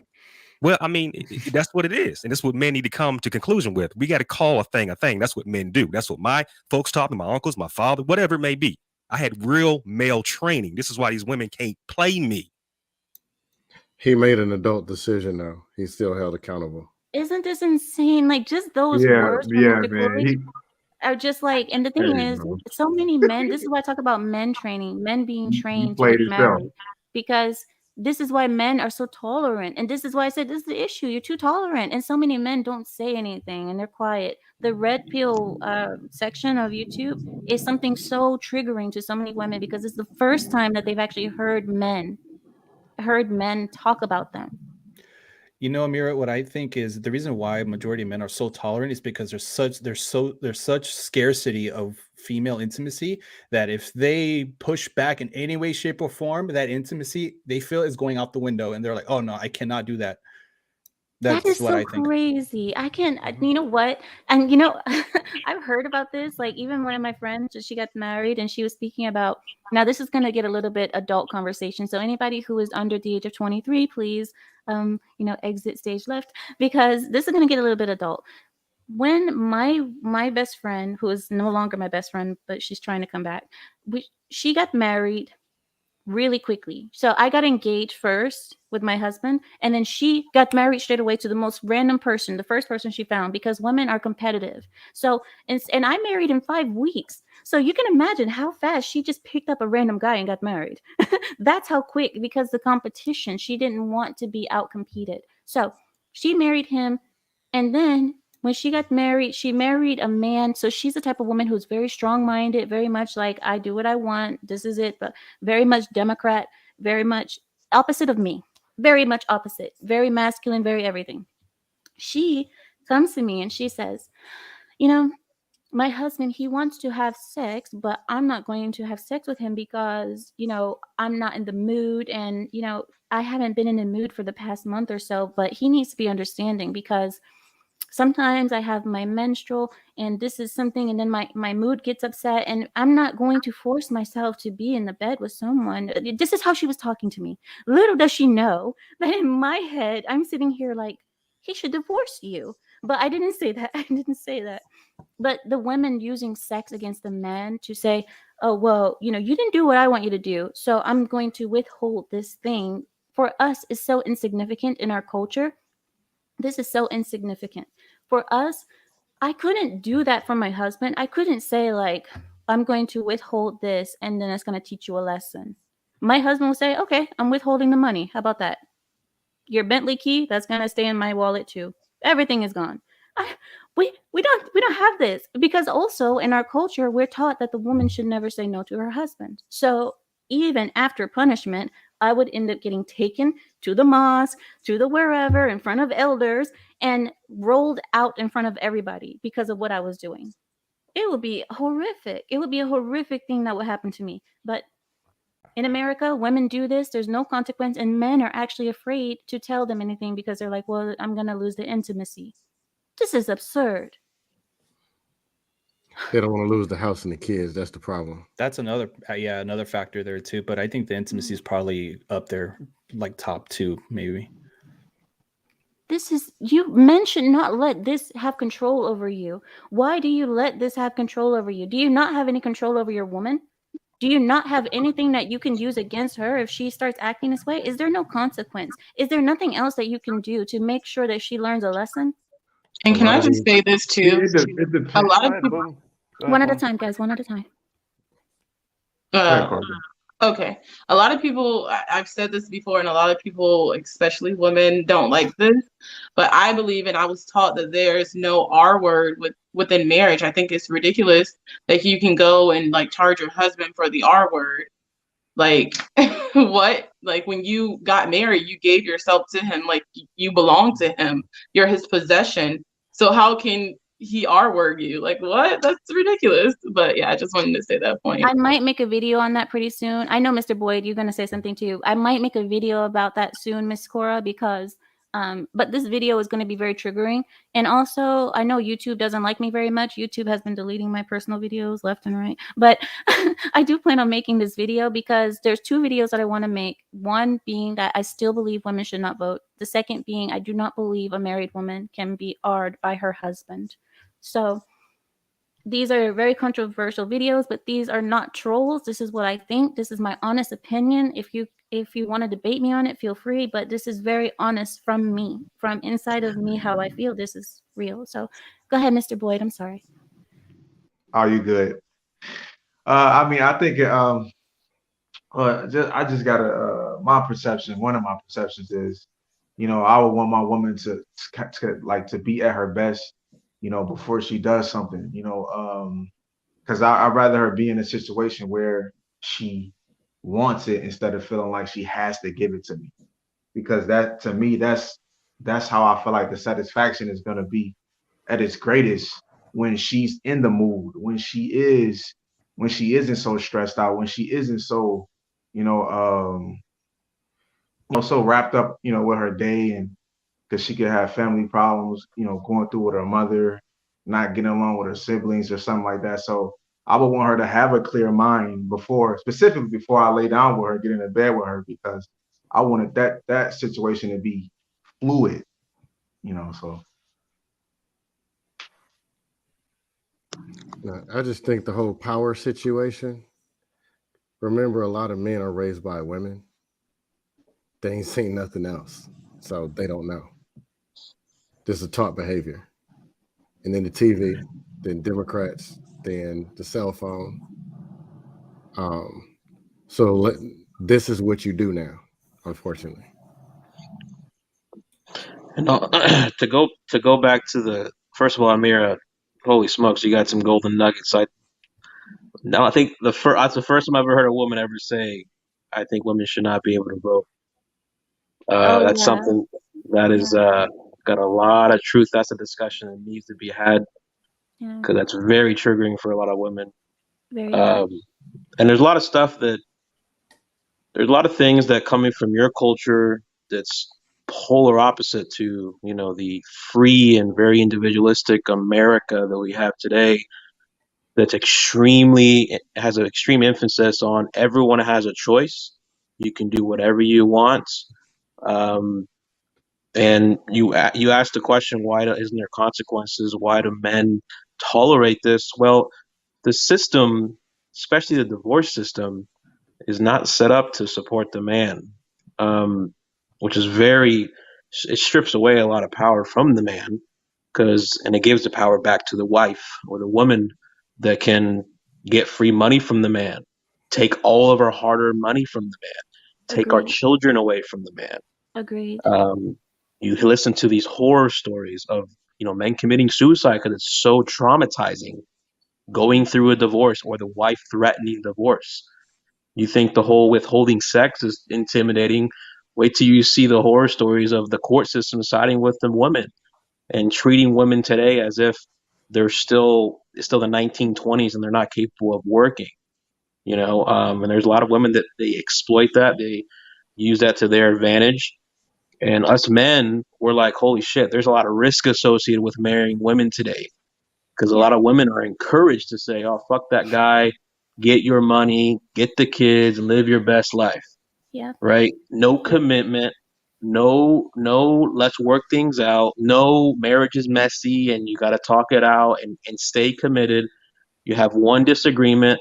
The woman will say, fuck you, I'm out. I'm not supposed to curse here. F you, I'm out. And then what happens to the guy? Say he has a business. Now most of his money has to go to the freaking wife, you know, and it's very high risk and the reward is very low. Yeah, And that's I another understand. reflection of why marriage rates are so low. Yep, I agree. Yeah.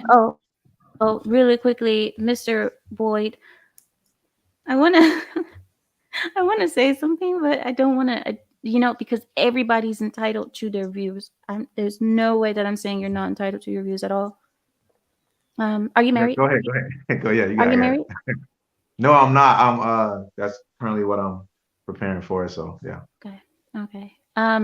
What I so if you're gonna get married, if you're with a woman, I don't want anyone to take advantage of you, and I don't want anyone to run over you because. Oh no, I've never been ran over. I've been with over 25 women. I've never actually been ran over a day in my life. So. Right. Because like you had mentioned, you said something about the woman, her having issues, or maybe she have a fight with her family or her mom or somebody, and you're very understanding to all of these things, and Yeah, I could understand that, so I could understand where Can I she would ask be you? coming from. I want to So, and ask I'm you, how long would you be understanding? How long could you let a woman go on with this excuse for not having intimacy before you say this is no longer an actual problem, but this is an excuse that you're using? How long? I would say I don't know if I don't know if I would put a time on it, because I think intimacy is much more than sex. I want to me it's an experience. So I feel like before you even get in the bed, it's what's going on. It's the relationship, it's the way you talk to her, it's the way you guys communicate before you guys even get to the bed. If that's the case, then how long would you let that go without having that intimacy that you're talking about? Because if you believe that sex is not just the act, and you believe it's every day and everything that you're doing throughout the day, how long would you allow this to go on before you say this is unacceptable?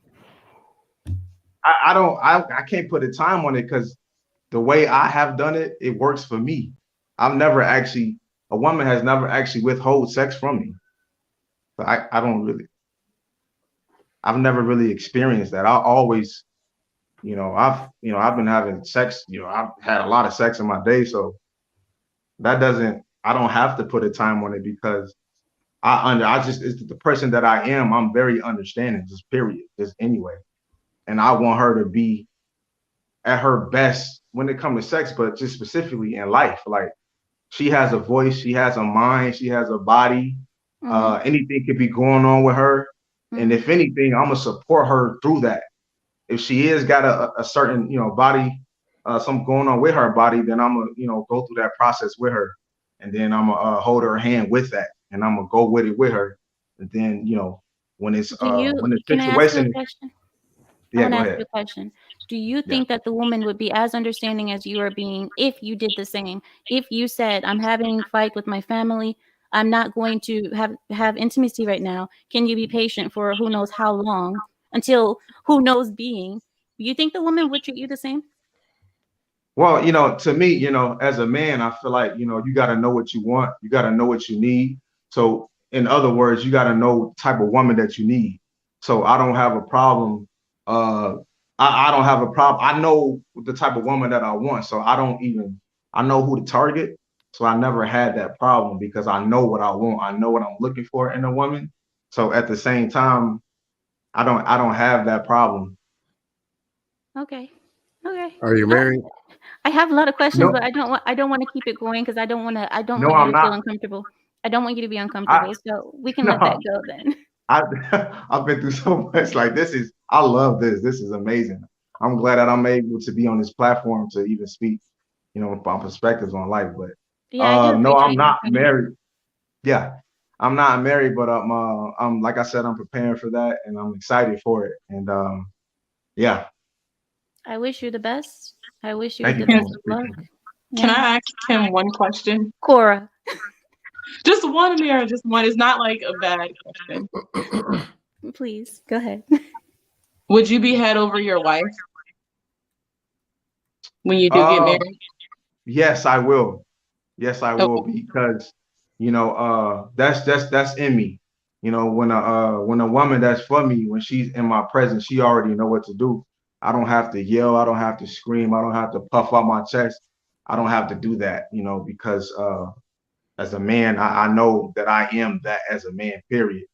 And no matter what, how much money I make or if she may make more money than me, like she still know what's going on. She still know what's up when I step in the room.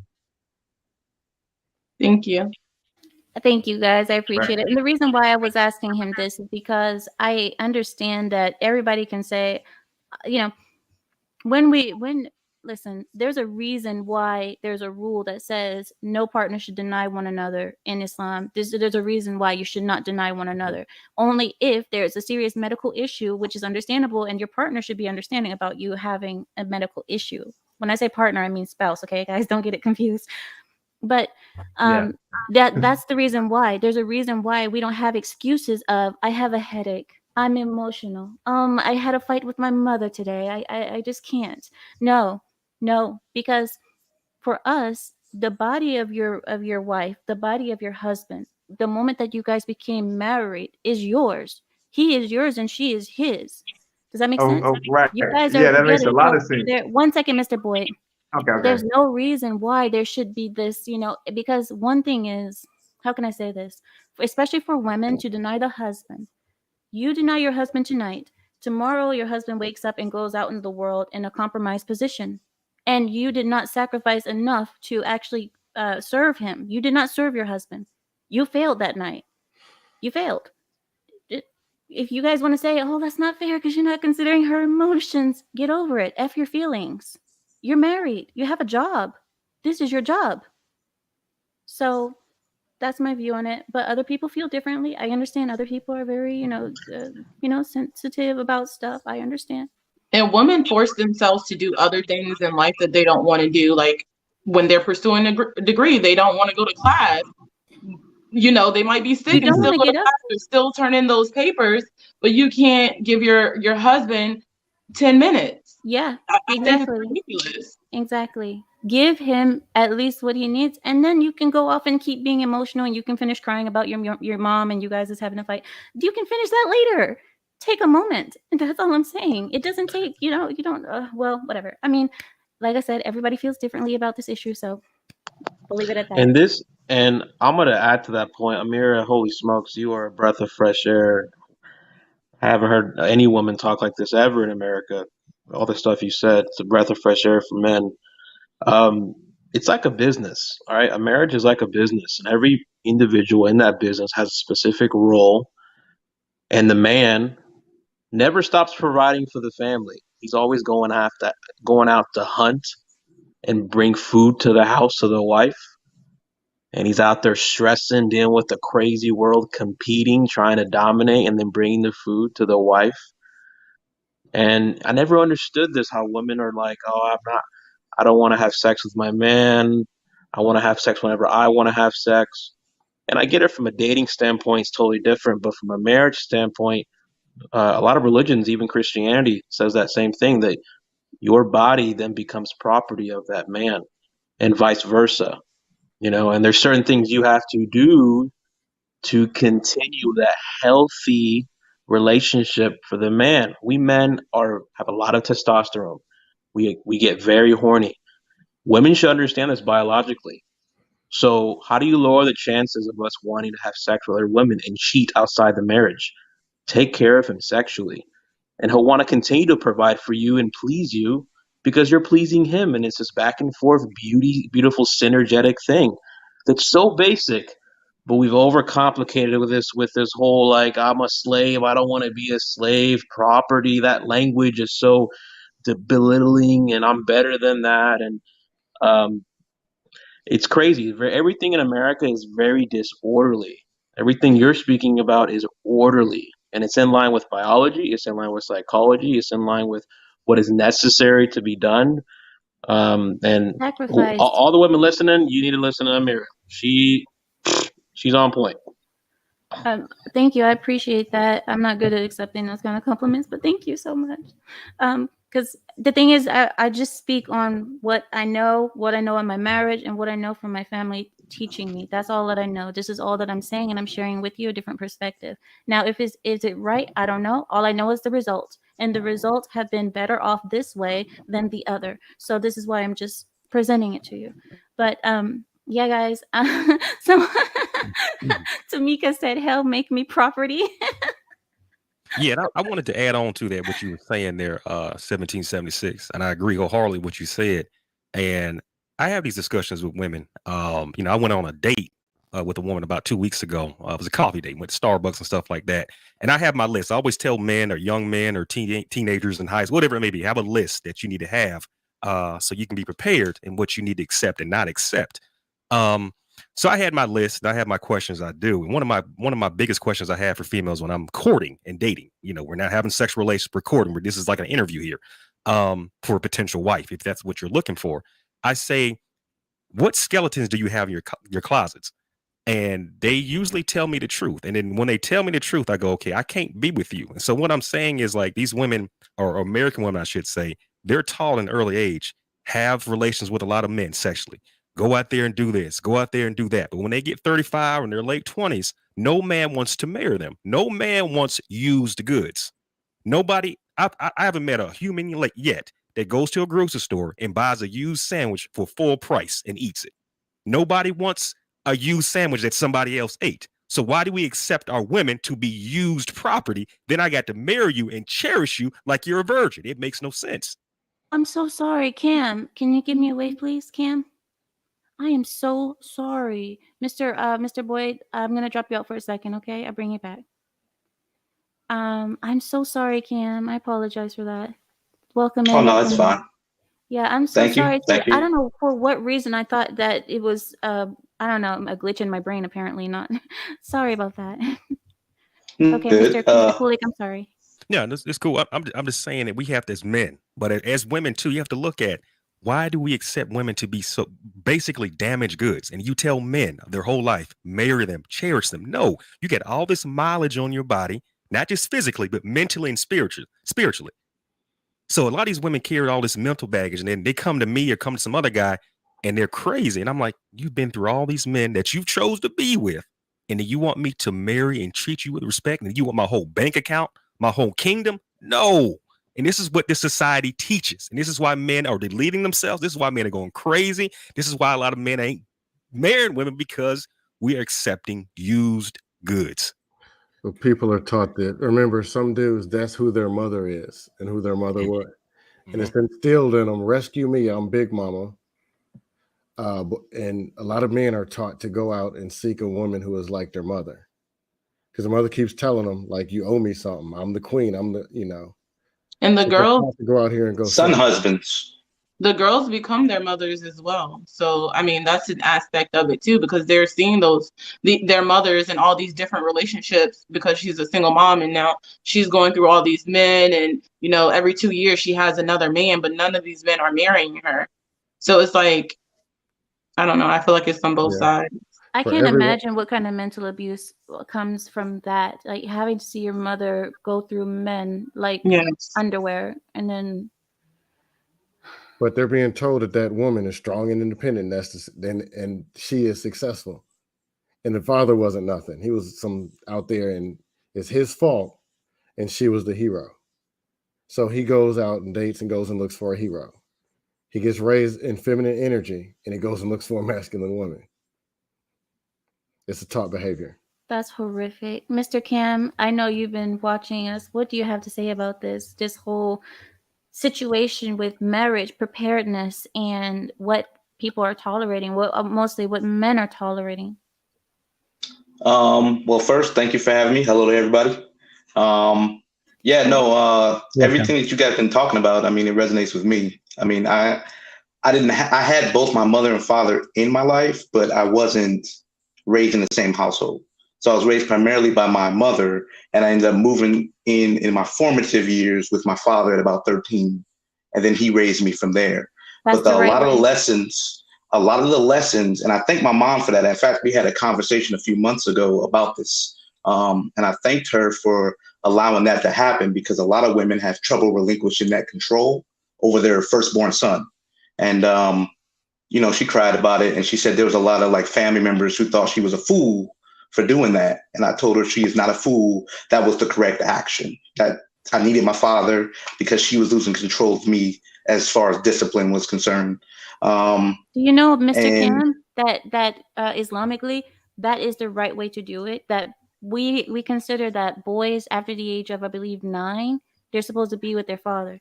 They cannot be with the mother anymore. That the father needs to begin training at 9 for the boys, and girls begin training at birth with the mother.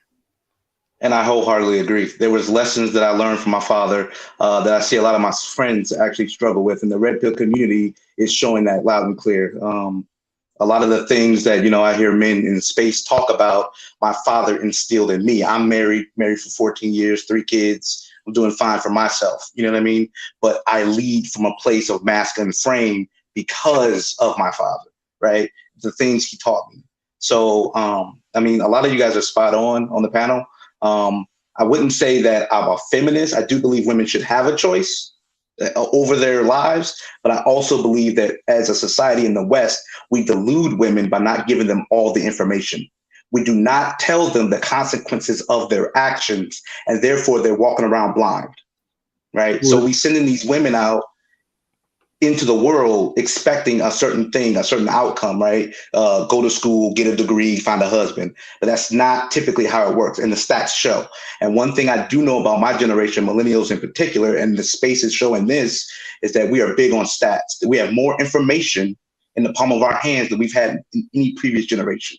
And now that we're dissecting the data, it's showing we know to talk to our daughters about this, because we're seeing the women, millennials are starting to hit 40. And it's terrible out here. And I'm seeing a lot of my single friends, female friends, that are struggling. 1 in 4 women on some form of mental or antidepressant, taking their own lives. 300% increase in the self-deletion in the last 2 years. I mean, this is an epidemic. And honestly, I don't think that we're talking about this enough. Agreed.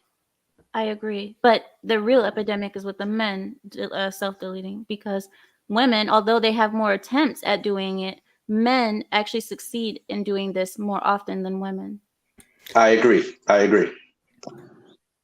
And to add to the statistic that West Side and Cam and this whole high mileage thing that you keep hearing, statistically speaking, women that have been with more men sexually, not with multiple different men sexually, have a higher divorce rate than women that are virgins and get married.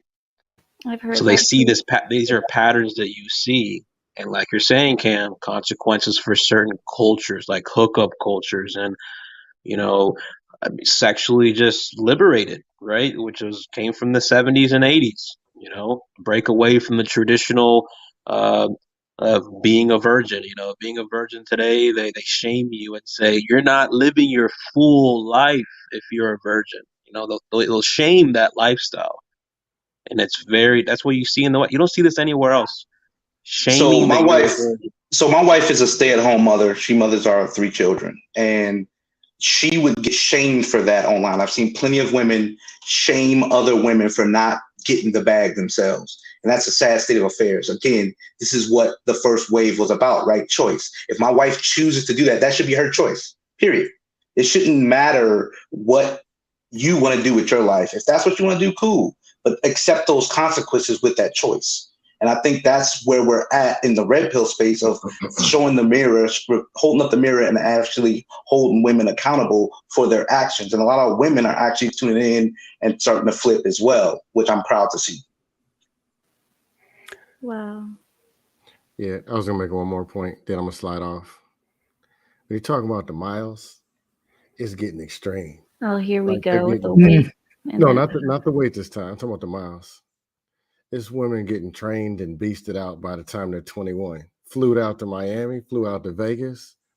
While they're on the flight going back to Milwaukee, wherever they're from, it's not you, it's me. Then they repeat the cycle because, ooh, Johnny Instagram in Atlanta gonna take me shopping. Then to Memphis, to Nashville, it's not you, it's me.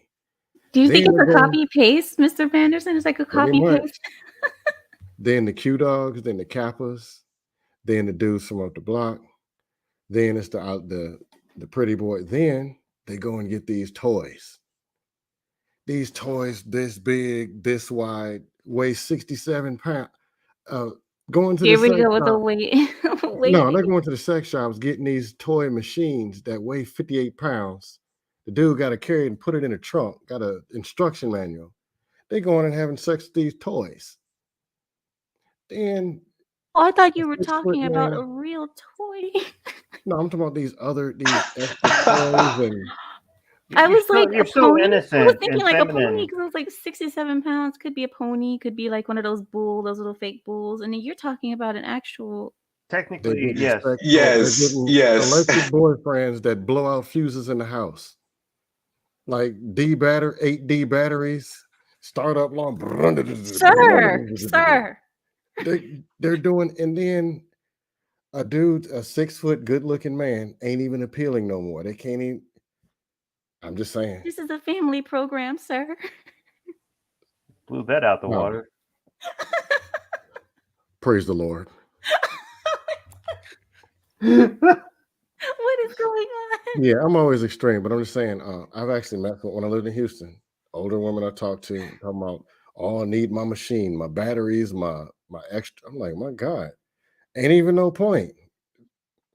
I ain't going over there. What's the point? I'm competing with machinery. No. Yeah, you can't compete with that. Yeah, electric boy. I'm I scared to don't put it in believe there. I this. get I don't. electrocuted. You're exaggerating. I don't believe this. No, Lou said this whole show needs an exorcism. Lou, it was not me. It's always Mr. Panderson or Mr. Logic that bring this kind of stuff. Shout out to Mr. Logic. Yeah, he's It's a always little Mr. bit worse Panderson. than me. Huh? He's a little bit worse than me, but he's cool. A little? He's just on more. He got the mic more. Thank you, Mr. King. Dom in mind. All right. Y'all have a good night. Somebody else can get my camera time. Thank you, Mr. Panderson. He says, our oldest son started dating a girl who had 2 children from another relationship. My husband removed his name from the family trust. That relationship ended quickly. My husband wasn't having it. There you go. That's what men do. That is what a man would do. That is a man thing. Protect you from yourself. Do you guys know? I'm going to share a secret with you guys. So, oh God, I keep giving you guys all my family's information.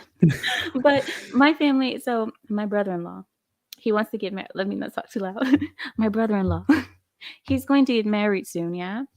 He was thinking about a certain girl that my father-in-law does not approve of. And he did the same thing to my brother-in-law. He was like, "You're done. You're not getting any of the family assets. You're off of the house name, the everything. You're off." And I was like, and yeah, that ended up really quickly. He changed his mind straight away. He was like, "You know what, Dad? I don't even like her anymore. I thought I did, but I've come to my senses." That changed. Let me see. Yeah, exactly, Konami. He saved his son's life. How many men don't have that, who don't have the father to say, "You're making a bad decision. I'm going to make it a worse decision so you can change your mind until you change your mind back to the proper way." Isn't that called keeping your kid in line, keeping them on the straight this way, and not letting them? Isn't that what it's called?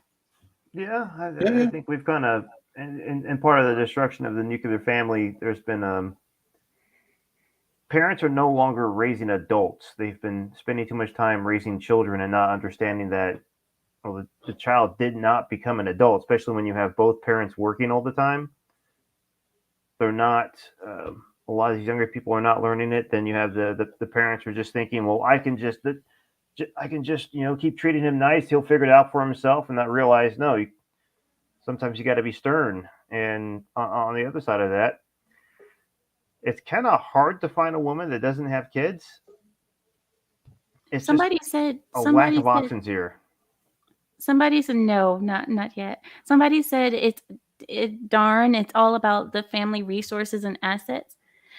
No. It's about not going down the wrong path and making a wrong decision. That's what it's about. Now, if you have to use go ahead. If you have to use the family resources as a punishment, then that's what needs to be done. But no, it's not about the assets and resources. It's about correct decisions. Go ahead, Wesley. For a man that has spent his life gathering resources, for his family, he doesn't want to share it with a parasite. Yes. Exactly. Yes. And it's about protecting the family. Exactly. You protect the family from Bingo. parasites who want to come in and suck it all out of us. So Because someone the that ones brings who no are working value. in the family. You want to make sure you don't share it with someone that brings no value to the family unit or brings no value to your child. Oh no. I said his name 3 times and now he's here. Oh no. Why did I say his name? I could have just kept the stream going the right way. I could have done this without this. I'm so sorry, guys. Bethany, can I get you to wave for me, girl? Hey. Oh, she's so pretty. Okay, I'm sorry for what's gonna happen. Oh God. Mr. Logic. Okay, I'm so sorry, guys. This is what's happening now. So yeah. Mr. Logic. Oh my gosh. I said his name 3 times and he showed up. About to start popping in here. Something I don't know if you guys have seen the show on Netflix or it's on the CW. It's called All American. No, Have you guys seen that TV show? I think it's a Muslim family that is American, correct? Oops. No, it's about a football player that lived in South Central Los Angeles and went to Beverly Hills to play football and went All American. It's a pretty cool story. But to piggyback off of Wes or the whole conversation about your brother-in-law marrying someone that has a child, I believe that you said, or someone was marrying someone, got married with someone that had a child, or something like that. No, she didn't have a child. That was another person who said that. In my situation, it was just a girl from a bad family. Oh, I'm sorry. So it was someone in the super chat that actually mentioned that. So you'll actually notice that is actually being quote unquote promoted on that show. I don't want to spoil it for anybody, but there's a certain part of this season of the show where one of the kids of a wealthy family in that show got in a relationship, was going to marry a woman that claimed that her child that she was pregnant with was his in reality. And she later came out that it was not true, that is not your child. But the people around him were still telling him, you should still help her, be with her, because she is in need of someone. You need to be the bigger person. You're not the stepdad. You need to be the dad that steps up. I've seen that. And now I'm like, whoa, that is very nutty. You don't love your kid. You do not love your kid. The women who do that to their sons and say, well, she needs someone and you've been there for a year, so you have to stay. You don't love your kid. There's no way that any of our family would allow something like that and just keep going just because you've been there for a year. No. Mr. Logic, welcome in, welcome in. Have you been listening to the topic or were you resting? Oh God, I'm so scared. Oh my God. Now What did I look, do? anytime my man West is on the panel, I'm always listening. Like I said, that's my dude. That's my right hand man. Can you please put me next to West? Please. There you go. All right. I'm sitting back and I'm listening, and I jump in at an opportune time. Well, actually, I don't know because Bethany, you're also here. You can give your views on this whole situation too, if you like. Do you want me here really quickly, just in case you guys didn't hear? I want to give you guys a list really quickly. These are the 8 things that modern women should do before getting married. She should date and have relationships. She should live by herself or with roommates first. She should be financially independent. She should get in one good fight with her fiance. She should also travel the world, develop a hobby or two, establish a solid support system, and stop sharing every detail with others of her relationship. And then, after she gets married, after the night of the wedding, she has to be practical, speak the languages of love, respect her spouse, which should have been number 1, prioritize sex, and create a positive tone/love tone, and be herself. Like, who else would she be? And she has to make smart financial decisions and practice forgiveness. What do you all think about the preparation before marriage with the date and have relationships, travel the world, get a hobby, and have a good fight with your fiance? What do you think about those things? Ameera, I'm gonna go. You guys have a good night. Thank you, Cora. Thank you Bye, for having me girl. on. Bye. Bye-bye. Bye, Cora. What do you guys think about those things? I say flush all of them down the toilet, and I'm gonna give you an alternate. Everything you name is things she should do with her husband. I think we said this before, where the path that American women or Western women take is a path similar to what the men have to take. They chase success, they chase degrees, they chased all this. So now when the path come to where they need to cross over in order to be a wife, they're not prepared. So the at-home training they need to consist of like more the Middle Eastern traditions, more the medieval traditions that women actually was preparing themselves to be wives. So, but if you want to be honest, in modern day society, we prepare these women to be men. We prepare them to be successful, chase the bag, do all these different things. So now when it comes to they meet that path with a man, most of their life they've been preparing themselves to be a man, and they don't even know what it is to be a woman. So that's why you have this friction, because you got 2 alpha mentalities in the house. Even though you got one alpha mentality in the physical, but you got 2 mental alpha mentalities. They battling for top positions. So yes, everything you said is absolutely wrong. She should be able to do all that after she got married with that man, deal with financials, travel, do all that with that man. And now we won't have none of these problems we have exist, because I don't know, somebody said it earlier on this panel. Most of the times, mentally, these men are marrying men. So what do you think about now this is the one that took me really off guard, was to have a good fight with your fiance. And before you get married, you need to have a good fight, as if that's going to change things for you. That's going to let you know that this is a great decision. What do you think about that? Well, a woman and a man can never fight, but a woman with an alpha mentality can fight a man who's naturally alpha. So a woman can't. That's what all these things exist, because they chasing the path of a man.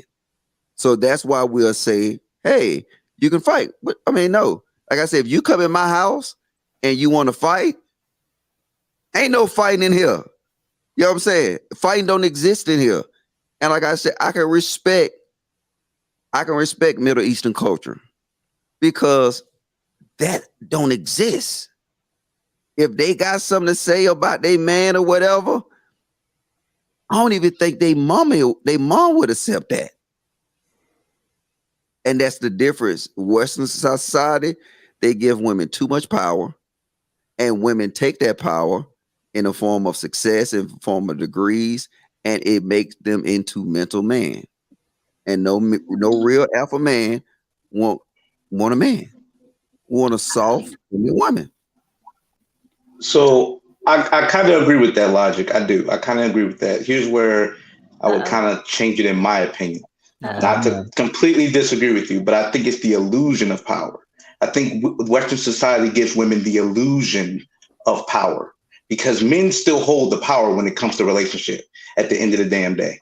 Now, are men out here marrying and simping for these women and getting divorced, and that's completely different. That's them making bad choices. But as far as the control, I think men still have the control. They just don't know how to use it. And I think that's where men in the homes matter, right? Like I said earlier, my father taught me what I was supposed to do when it comes to being a husband, right? But a lot of these men out here are being raised by mothers who have no fucking clue. I'm sorry, language, no French toast clue of what it means to be a man in position and head of the household. Shout out to Kevin Samuels So with when the French toast.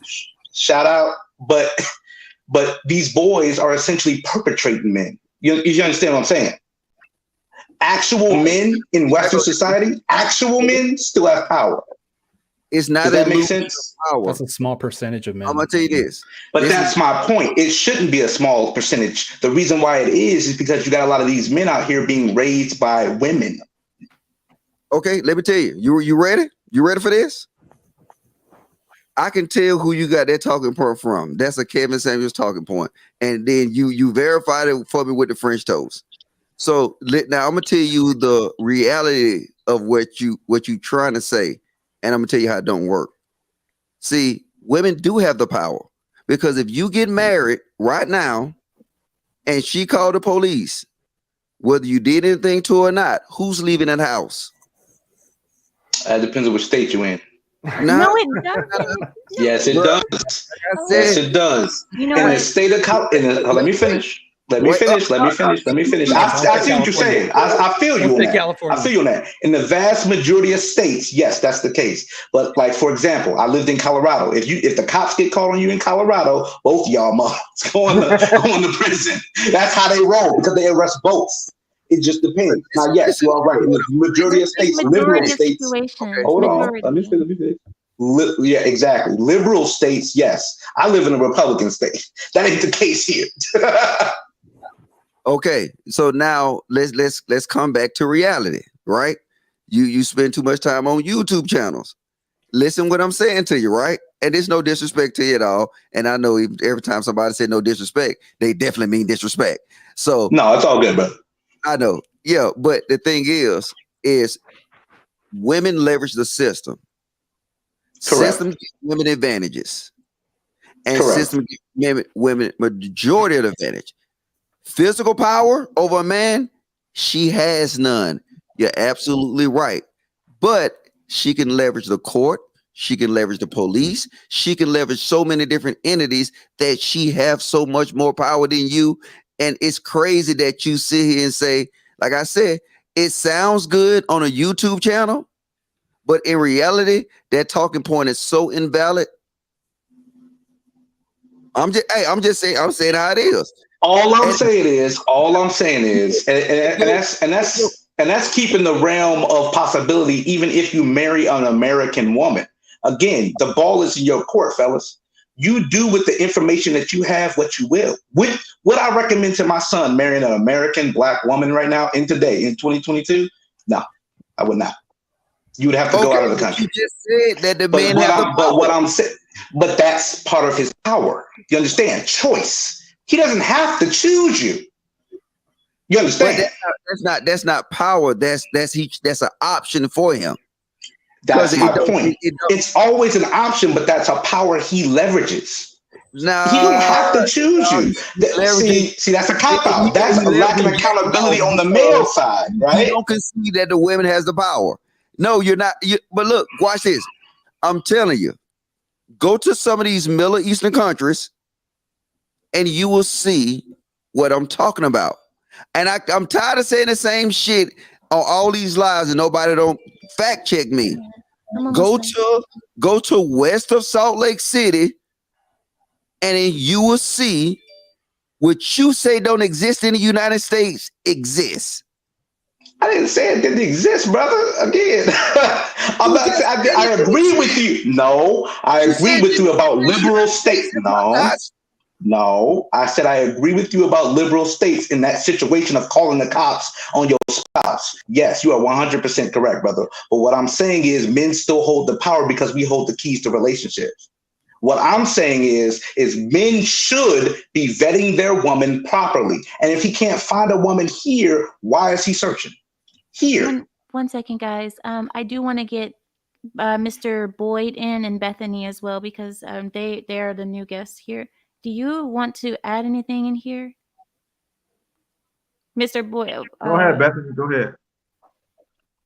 Well, what they're talking about? Anything. No. It can be anything. Oh, okay. First of all, thank you, Ameera, for this topic because You're so as a pretty, wife, girl. You're so pretty. I'm sorry, I just had to say that.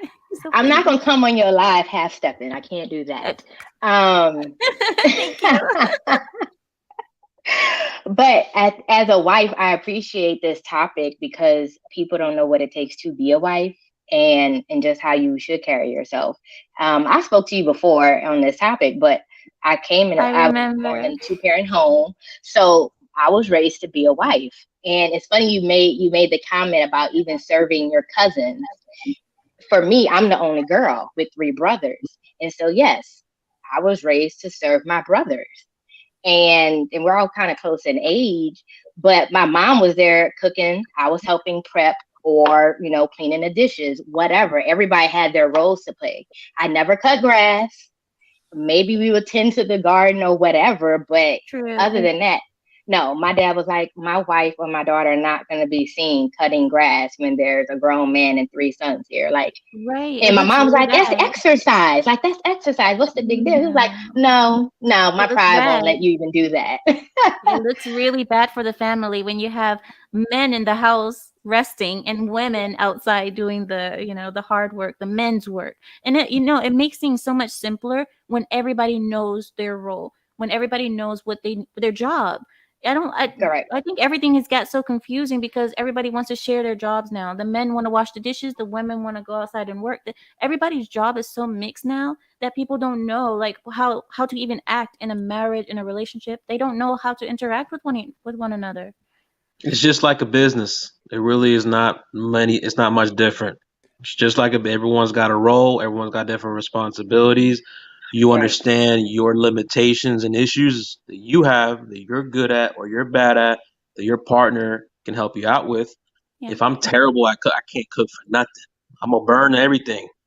So I need a woman that can cook, but I can build you a house. I don't expect my wife to build me a house. Yeah. But it's like women today can't even admit that. If you tell a woman, most women can't build a house. Well, what do you mean? I can build a house. I built a house before. I can use a drill. Right. I've done this before already. Well, and then some women would say, well, I don't cook. I'm like, what do you mean? You have a husband and 2 kids. I don't cook. I'm like, well, what are y'all eating? Right. And sometimes I have a couple of girlfriends that are married to chefs. Okay, naturally, he's probably going to be the best cook in the house. I get it, right. So you may take on a different role, but your siblings shouldn't assume their husbands are going to cook because, their brother-in-law is cooking. It's like, no, this man is used to serving. You know what's seen as disgraceful in our culture is if a woman, when her husband says, I'm hungry, and she gets up and goes to the kitchen to prepare her husband something, she has to open a book with recipes from another person, and she has to go through there and say, okay, 2 eggs, one stick of butter. No, this is embarrassment. You do not have a wife that needs to go to a book to figure out what she needs to cook. She needs to have that in her head. She needs to know at a moment's notice how to whip up something. In fact, she shouldn't even need to know a recipe, because she should be able to make something better or something different from that. Or even if she knew a recipe, she can improve on it. She knows this is a real woman. This is a woman who actually knows how to cook, who knows how to thicken a soup, who knows how much yeast to put in her bread, who knows this is cooking. She can make her noodles for her pasta. She can garden her food. She has a garden outside. Okay, I don't have a green thumb yet, Ameera. We're not there yet. I have a garden. The thing about it is that goes back to what I say. That's the path that they was told that they had to take. That was the path for success. Before Cam tried to shoot me down about it, that's why these women don't know how to cook. They don't know how to garden. They don't know how to clean. They don't know how to do none of this stuff. I'd have met chicks that didn't know how to wash clothes. Like they'll bleach everything. I have heard of that. I have heard of, yes. That's totally a man thing to bleach everything. When these young girls come up, it's the path that they were told they had to take in order to be a successful woman. Like cooking is no longer considered a successful woman. Cleaning, being submissive, not running your mouth all the time, them not traits of being a successful woman. Having kids that can actually read, them not traits of being a successful woman. What they have traits of being a successful woman is the same path that you determine a successful man. So what we're doing is we're simultaneously raising men that's in men bodies and women that think like a man. The man inside. Yep. At the same time. And when they cross the path to get married, we wonder why it crashes. Yeah, like why is this not working out? And another way to tell if the woman was a good wife is to look at the kids' uniforms for school. If those kids' uniforms were like pressed, really bright and crisp because the woman ironed it and she made sure they had starch on it, and you could tell that he had a good woman at home, because look at the children. Look how the kids look. You know, even the husband, how the husband's clothes look. Are they clean? Are they pressed? Are they ironed? All of these things. Mr. Boyd, do you want to jump in? Can y'all hear me? Yes. Yeah, I think everything is true. You know, I think you know, I look at it like as a man, I personally like doing everything. You know, as a man, I do everything, and I think about it like, you know, a woman should, you know how to cook. A woman should know how to wash the clothes. A woman should know how to do those things. And so I agree with all that. Like, I think all that is true. But no, not even a but. You know, in the type of person I am, I'm more of a togetherness type of person. So I like to do things with her. I like to do it with her. Like I like to do things. You know, just kind of be there to do it with her, you know. So I'm more of a collaboration type of person. So if I don't think she has the strength in those areas, then I'll be willing to help her with it, or I'll be willing to teach her what I know. Because personally, you know, I like to cook. I'm a cook. I can cook my own food. So, you know, I think it's, you know, I think about it like just kind of being there with her. If she's lacking in the area and I may be strong in that area, then I could, you know, give, you know, my viewpoints and give my perspectives and stuff like that. So, yeah. I'm not going to give you pushback on this. I think it's the idea of my husband can do all of these things for himself, but he's married to a woman. Why would he do those things? But I will say this. I will say this though, we have 2 kids, we have 2 sons, and you know, as I'm a stay-at-home mom and wife, and so sometimes things get a little overwhelming or whatever. But if he knows, hey, I'm bathing the kids, he may load the dishwasher. It's not I don't have to ask him. It's just like, okay, thanks, babe. But I show my appreciation. You know, he's like, no, I got you. You got this and this done today. You know, I can take care of that. Okay, thanks. Yeah, let me knock that out real quick. I got it. You know. Yeah, I don't want to use the term joking, Mr. Boyd? I'm sorry. I feel like Mr. Boyd is joking with us. Are you joking? Are you joking? Yeah. Nah. Really? I've always found success with this. That's why I Being never a really helpful got. man, or Yeah, alpha man. Like I don't have to. Alpha man. I ain't got to put alpha next to my name. I'm a no, I said man. Period. helpful. Oh yeah, a helpful man. I'm a helpful person, helpful man. Yeah. So, I've always been a helpful person. So that's how I look at it. Like I don't really get too caught up in like I know what a woman should do, the things that she may want to do or should do, but I'm just a helpful person, period. So yeah, I'm a family man too, Mr. so I look Boyd. at it like with the women in my family and my mom and stuff like that. I like to be a support system anyway. So Mr. Boyd, Mr. Boyd, I'm not trying to cut you off. I promise. I just wanted to get in a little bit because you said that you said something about your mom and being helpful. Were you raised with just your mom, or were you raised with women, or were you raised with mostly men? I was basically raised with my mom, like basically with my mother. I seen my father on like my birthdays and stuff like that. But I wasn't raised with my father. But I was basically raised with my mother. But we had like a best friend type of relationship though. Like I left the house at 18 and I've been on my own since then. So but yeah, I was basically raised by my mother in a lot of ways. And yeah. But I think the core of me is I'm just a helpful person. So I don't really get too caught up in all of this these titles and all of this, and I don't define my woman isn't defined by how well she could cook and stuff like that. A woman is so much more than that to me. But I don't disagree with none of that. Like if my girl can cook a 5 dinner or 5 dish, then I'm with that, But yeah. So, yeah. Well, thank you. I appreciate your honesty. Oh, go ahead, guys. I'm gonna ask you a question. What do you expect out of your wife? I'll be right back. I expect her to, be respectful. I expect her to, be my peace and be joyful and be happy and be supportive. Like I don't define her by, what she do in the kitchen and how well she can get out in the kitchen, because she may like that rib dinner that I do make. She may like that lasagna that I do make.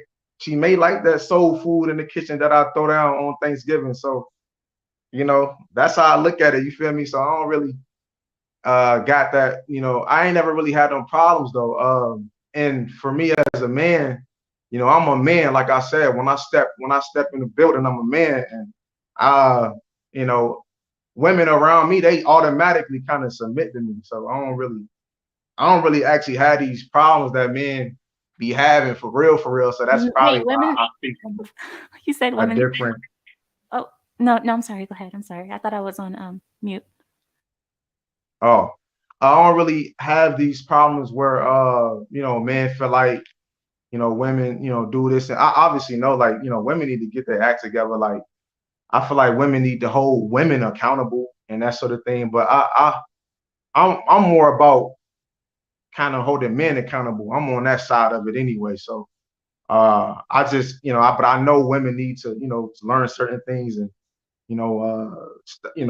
quit with the attitudes and stuff like that. But yeah, but I expect her to just be her, and to me, I feel like I set the tone. You feel me? But So I have a question, man. I don't mean to cut you off here, but I've in all due respect to you, we've said this on the panel here, but I've heard men say this before, and like say what, like what specifically? I like to call it a syndrome where you just like to hear yourself talk. And what I'm saying is a lot of men nowadays talk in circles. We don't get to the point. And when I listen to certain men, whether it be on this panel, just in general in life, at my job, wherever I'm at, I hear a lot of men talking. And again, I'm not saying you, but they talk like, of course, right.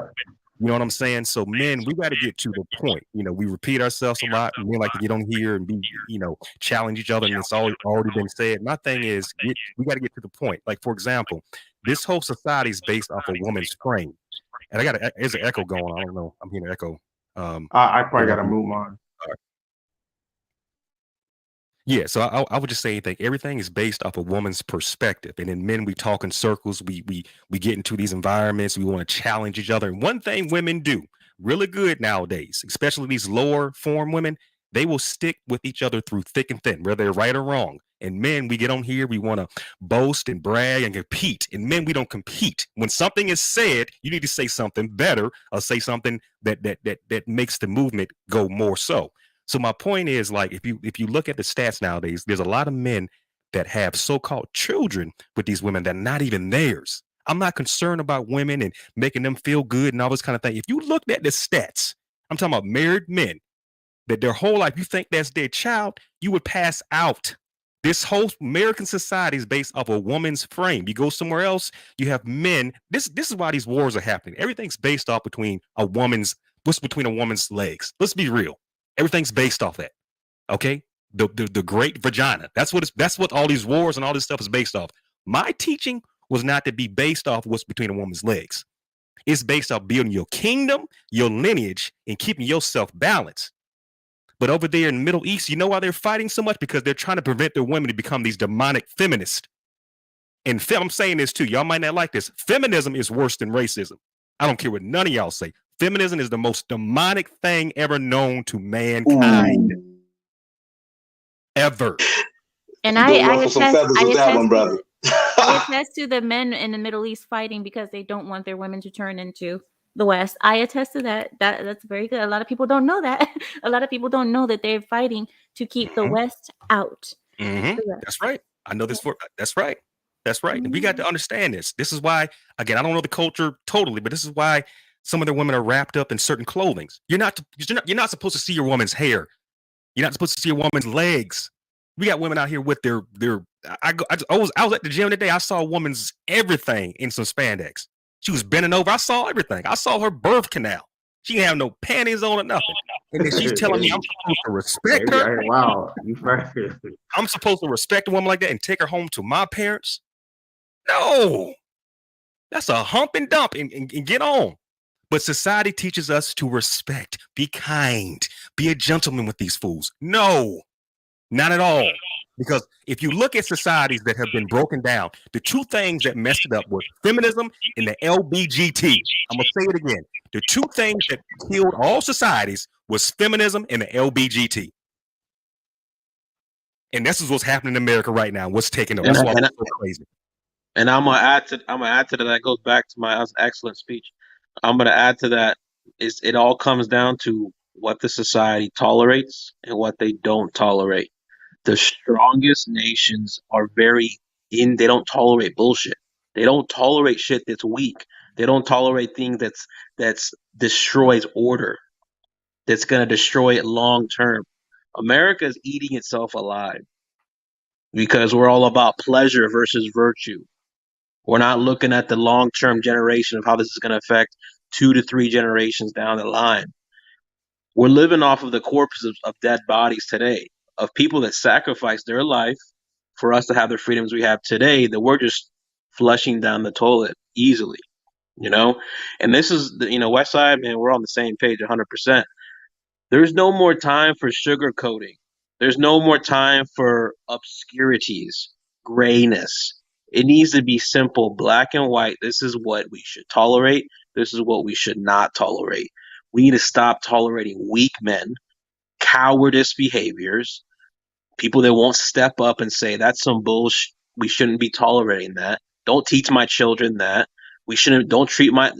Women shouldn't be acting like there's so much stuff that we need to be exposing that are taboo things. There's an old saying, political correctness, political language is for suppressing of the truth, right? Anything that you feel like you can't even talk about is because they don't want you talking about it. Talking about the black issue, the black family, feminism, women's empowerment, all these things. If we just talked about it, we would get it fixed and repaired. If we just let our egos aside, don't be emotional about it, we would solve a lot of these problems, man. We really would.